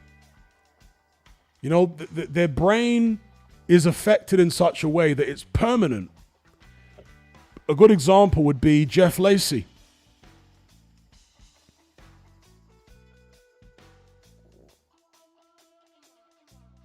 When Jeff Lacey was beaten by Calzaghe, his punch resistance was never the same again after that fight.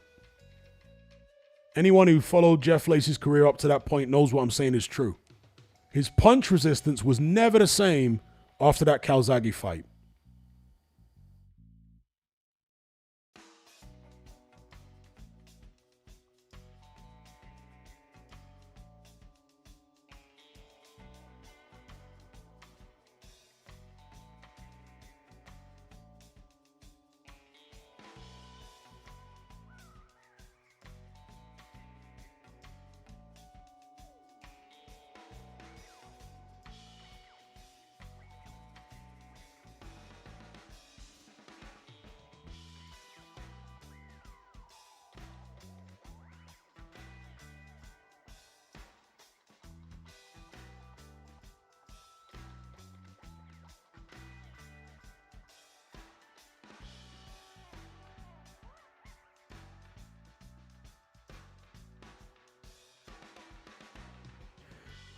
Yeah, with regards to Usyk hurting AJ, I wasn't really talking about the final round. I was talking about earlier on in the fight. Was it round 2 or 3?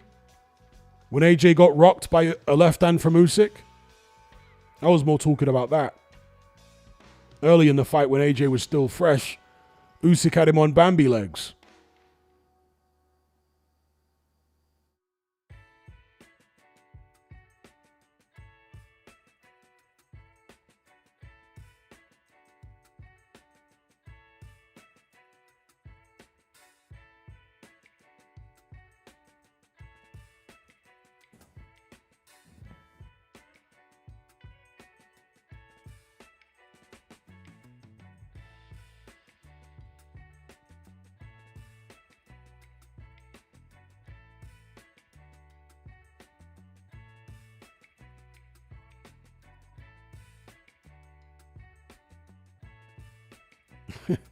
Yeah, when AJ when AJ got hurt by Usyk in that third round, Adam Smith Adam Smith always seems to be there at tragic moments for AJ. Oh, and AJ's hurt. Usyk's rocked him with a left hand and he's hurt. Is it Andy Ruiz all over again?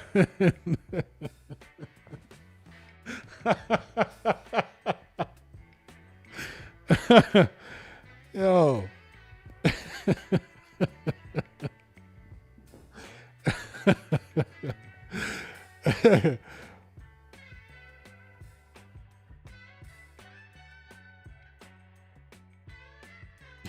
It's a shame that Matt Macklin went on that. Was Matt Macklin commentating on the first Usyk fight? Maybe he was. Legs are shaky, Adam. That was always Matt Macklin's line. Legs are shaky, Adam.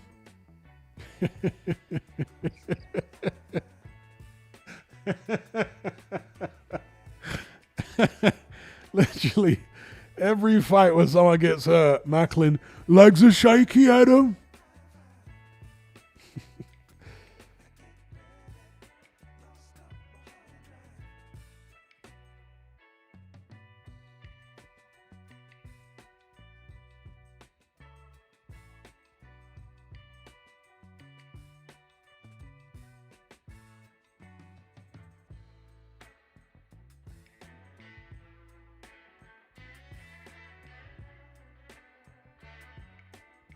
What happened to Matt Macklin, by the way? Why has he not got a commentary gig somewhere else?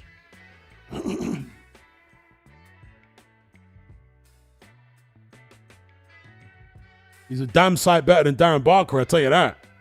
If only they would swap Darren Barker out for Matt Macklin. If they want an industry guy, a guy that's worked in UK commentary for some time, and they don't want to bring in Hay or Froch or Malignaggi or anyone like that, then stick Macklin in there. He's okay.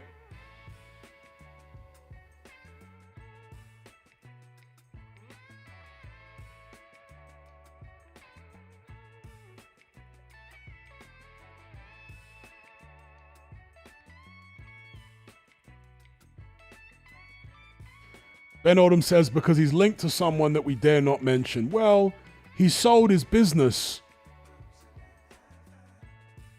which still, had his name, and he was a Sky commentator for a long time after that.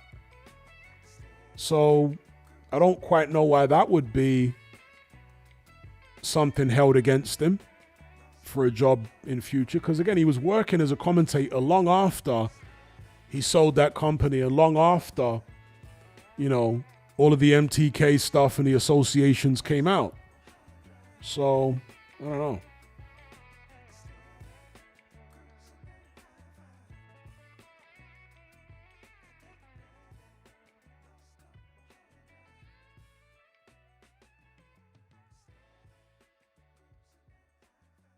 Yeah, there's the connections, but like I say, even after all that stuff came out and there was the BBC documentary and what have you, Macklin was still commentating for Sky after that. So,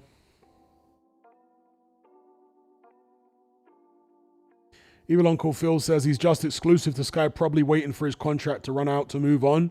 Well, surely his contract is void now because Sky no longer do boxing.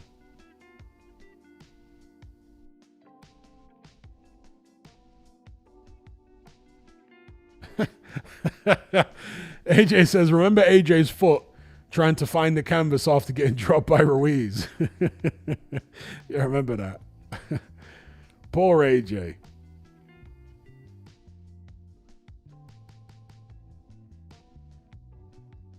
And he was doing good in that Ruiz fight too until he got clipped.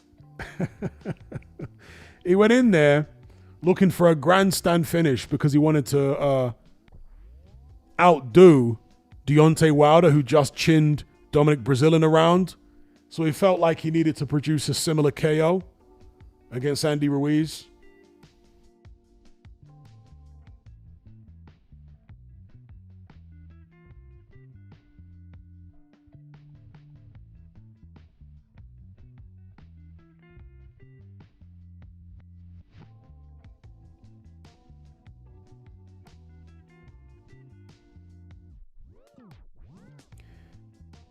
Nocta says, what do you think of Sean Zettel's call to USA Boxing to unite under Amazon? I think it's misguided.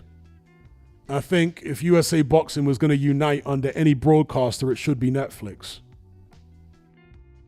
I think that would be far more healthy and productive than Amazon.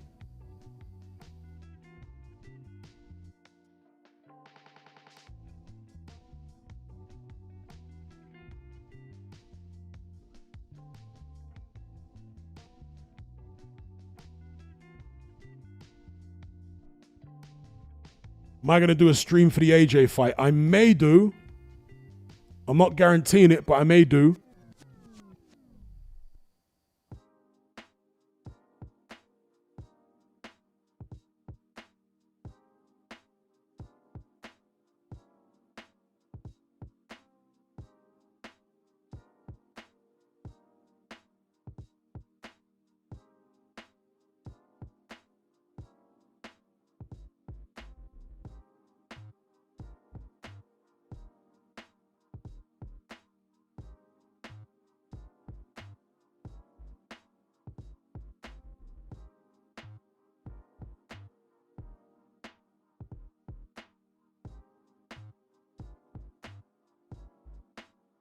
Yeah, I would just do the main event. I wouldn't do the undercard and all that. I'd just be doing commentary for the main event.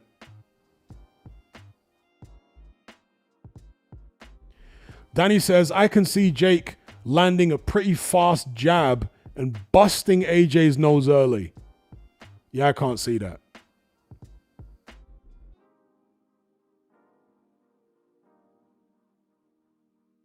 I don't really see Jake Paul landing much of anything, to be honest. I think he's going to be too busy trying to stay out of the way of AJ's shots.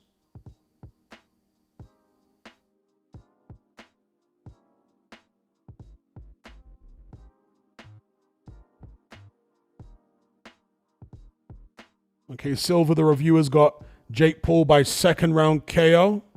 All right.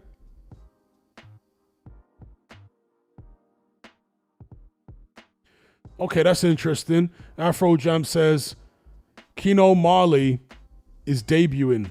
The guy who beat Pat Brown a couple of times. He's Brazilian, right?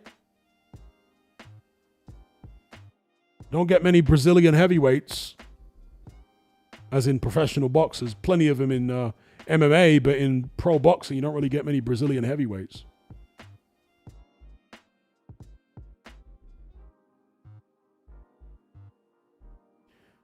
Big up Ben Oldham for the super chat. He says, would Usyk fight Jake? Yeah, he would. He already was apparently in talks to fight Jake in MMA, of all things. So, and remember when Usyk originally started talking about his plans to wind down his career, he said he wanted to fight Dubois. Did he say he wanted to have 3 fights or 2 fights? But anyway, the final fight that he talked about having was basically an exhibition against Alex Pereira. But that is apparently, no longer part of his plan. And instead he was negotiating an MMA fight with Jake Paul.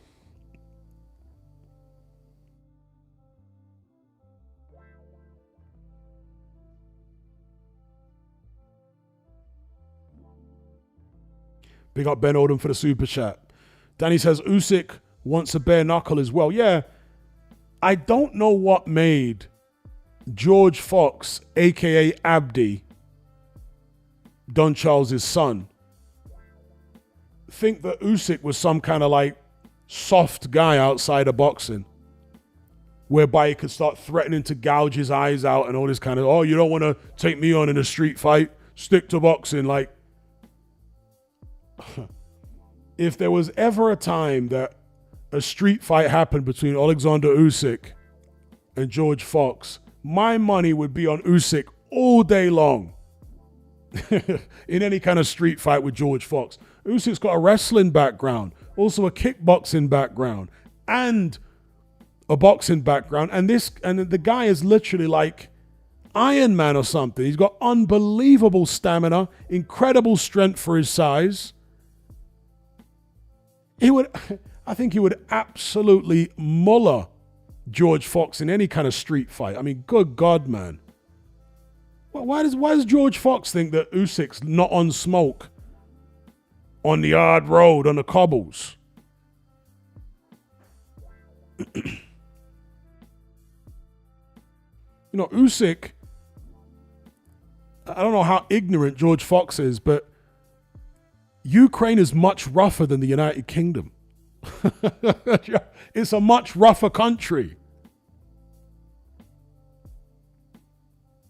Has been all my lifetime. Way rougher than the United Kingdom. I don't know what George Fox had in his mind of where Usyk grew up or whatever, but yeah, very rough.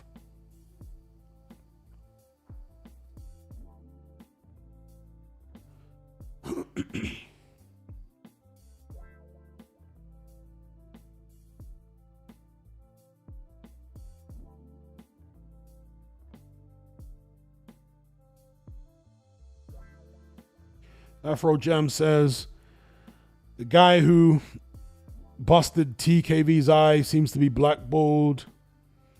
Brazilian champion that Alex Pereira was sparring. Yeah, I remember that fight. Big up Amali.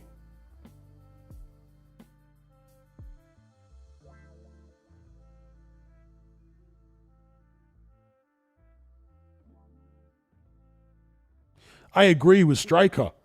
Usyk strikes me as a guy that would have been great in any combat sport he chose. I reckon so.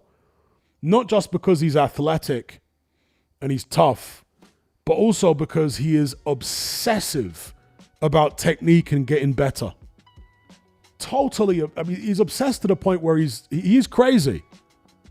It's like some kind of, like Usyk's obsession with being better in his meticulous preparation and maniacal training is like borderline some kind of mental illness. Do you know what I mean?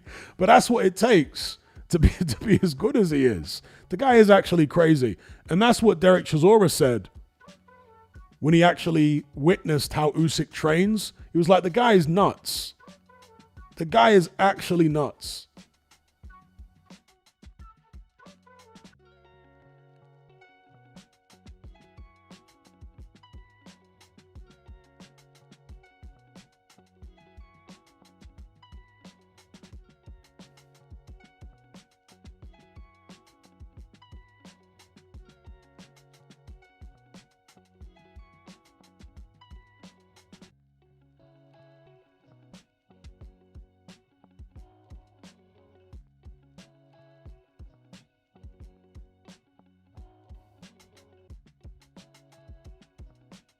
Yeah, that's a good way to describe it, Danny. He's a mad scientist.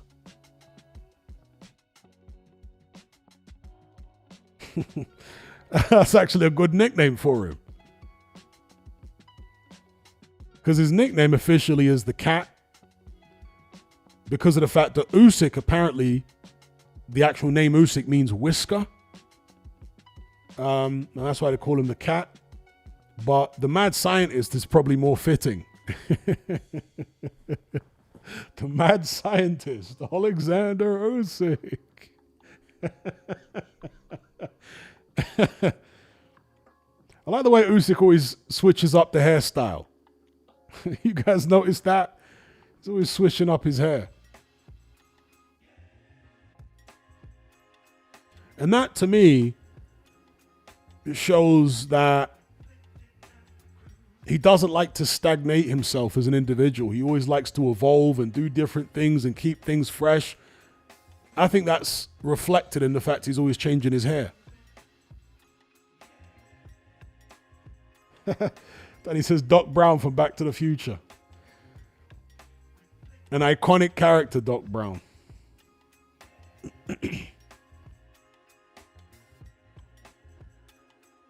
Yeah, Usyk means whisker. And he says he used to get picked on about that as a kid. He used to get bullied because of the fact that his surname meant whisker. It's a weird surname though, right?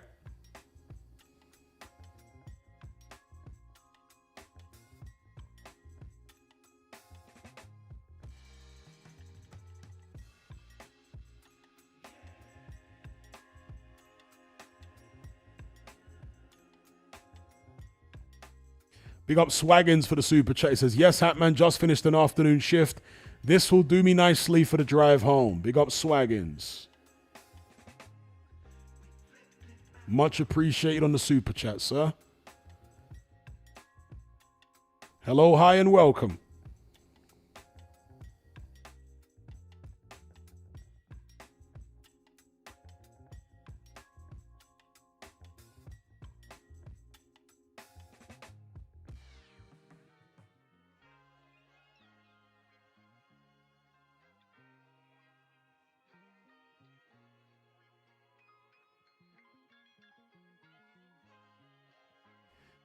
Hello, hi.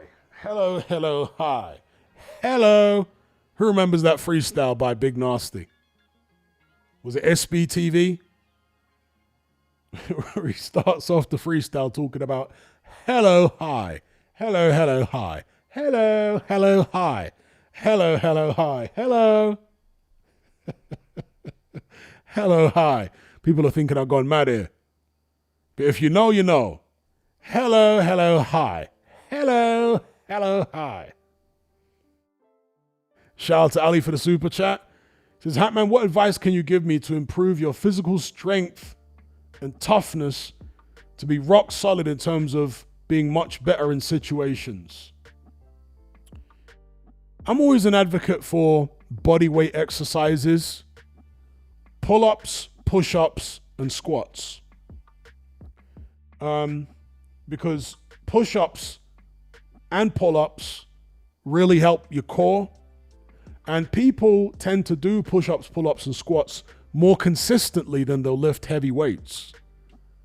And there's an aspect in push-ups of cardio to it as well.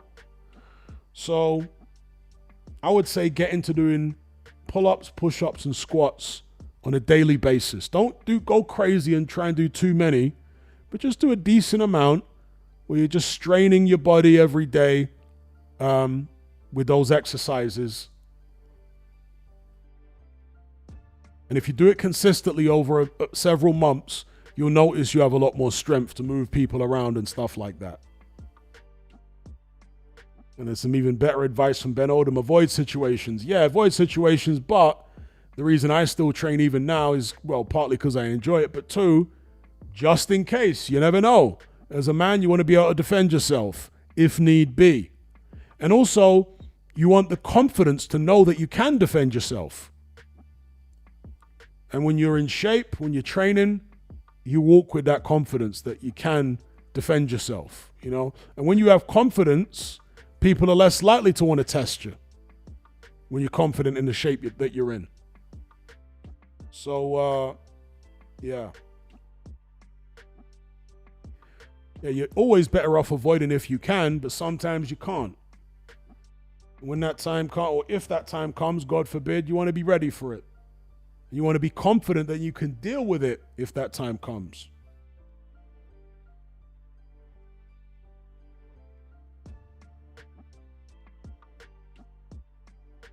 So, along with push-ups, pull-ups, and squats, I highly recommend doing sprint training, because sprint training conditions your body to be able to produce extremely explosive bursts of power. And if you get into a situation in the street, it ain't going to be a 12-rounder. Do you know what I mean? It's going to be over pretty quick. And when you are doing all this sprint training, once you spring into action, you're going to find you've got loads of energy in the initial stages of the fight. Yeah, and most street fights are won and lost very quickly.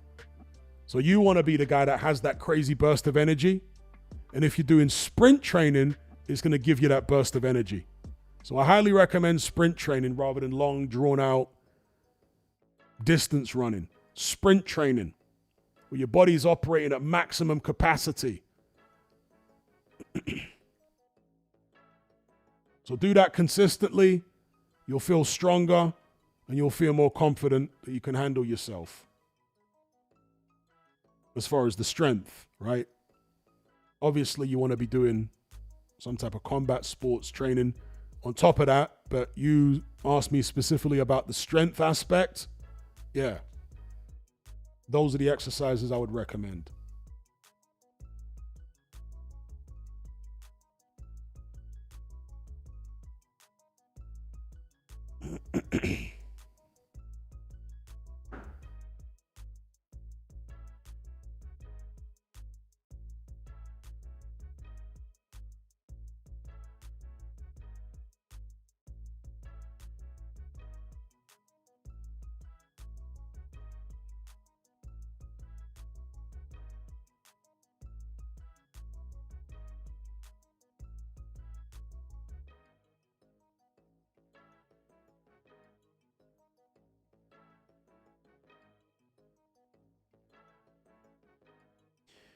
Do I think Subriel Matias is overrated? I've never rated him. If you go back and look at my videos back when Matias was still undefeated, I was saying I don't see it with this guy. I do not see anything special about him at all. So I never rated Matias from day one.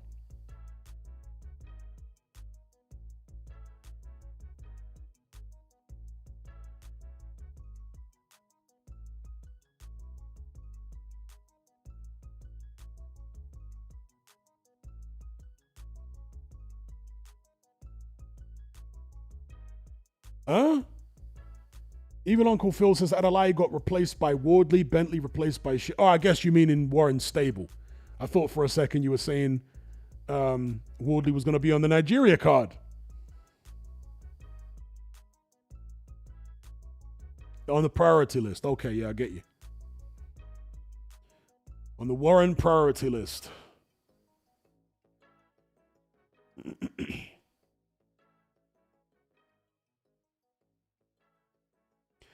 Yeah, Matias was getting people to quit. Loads of fighters in a row that were quitting, yeah. He was on kind of a strange run. All these guys were quitting on their stool.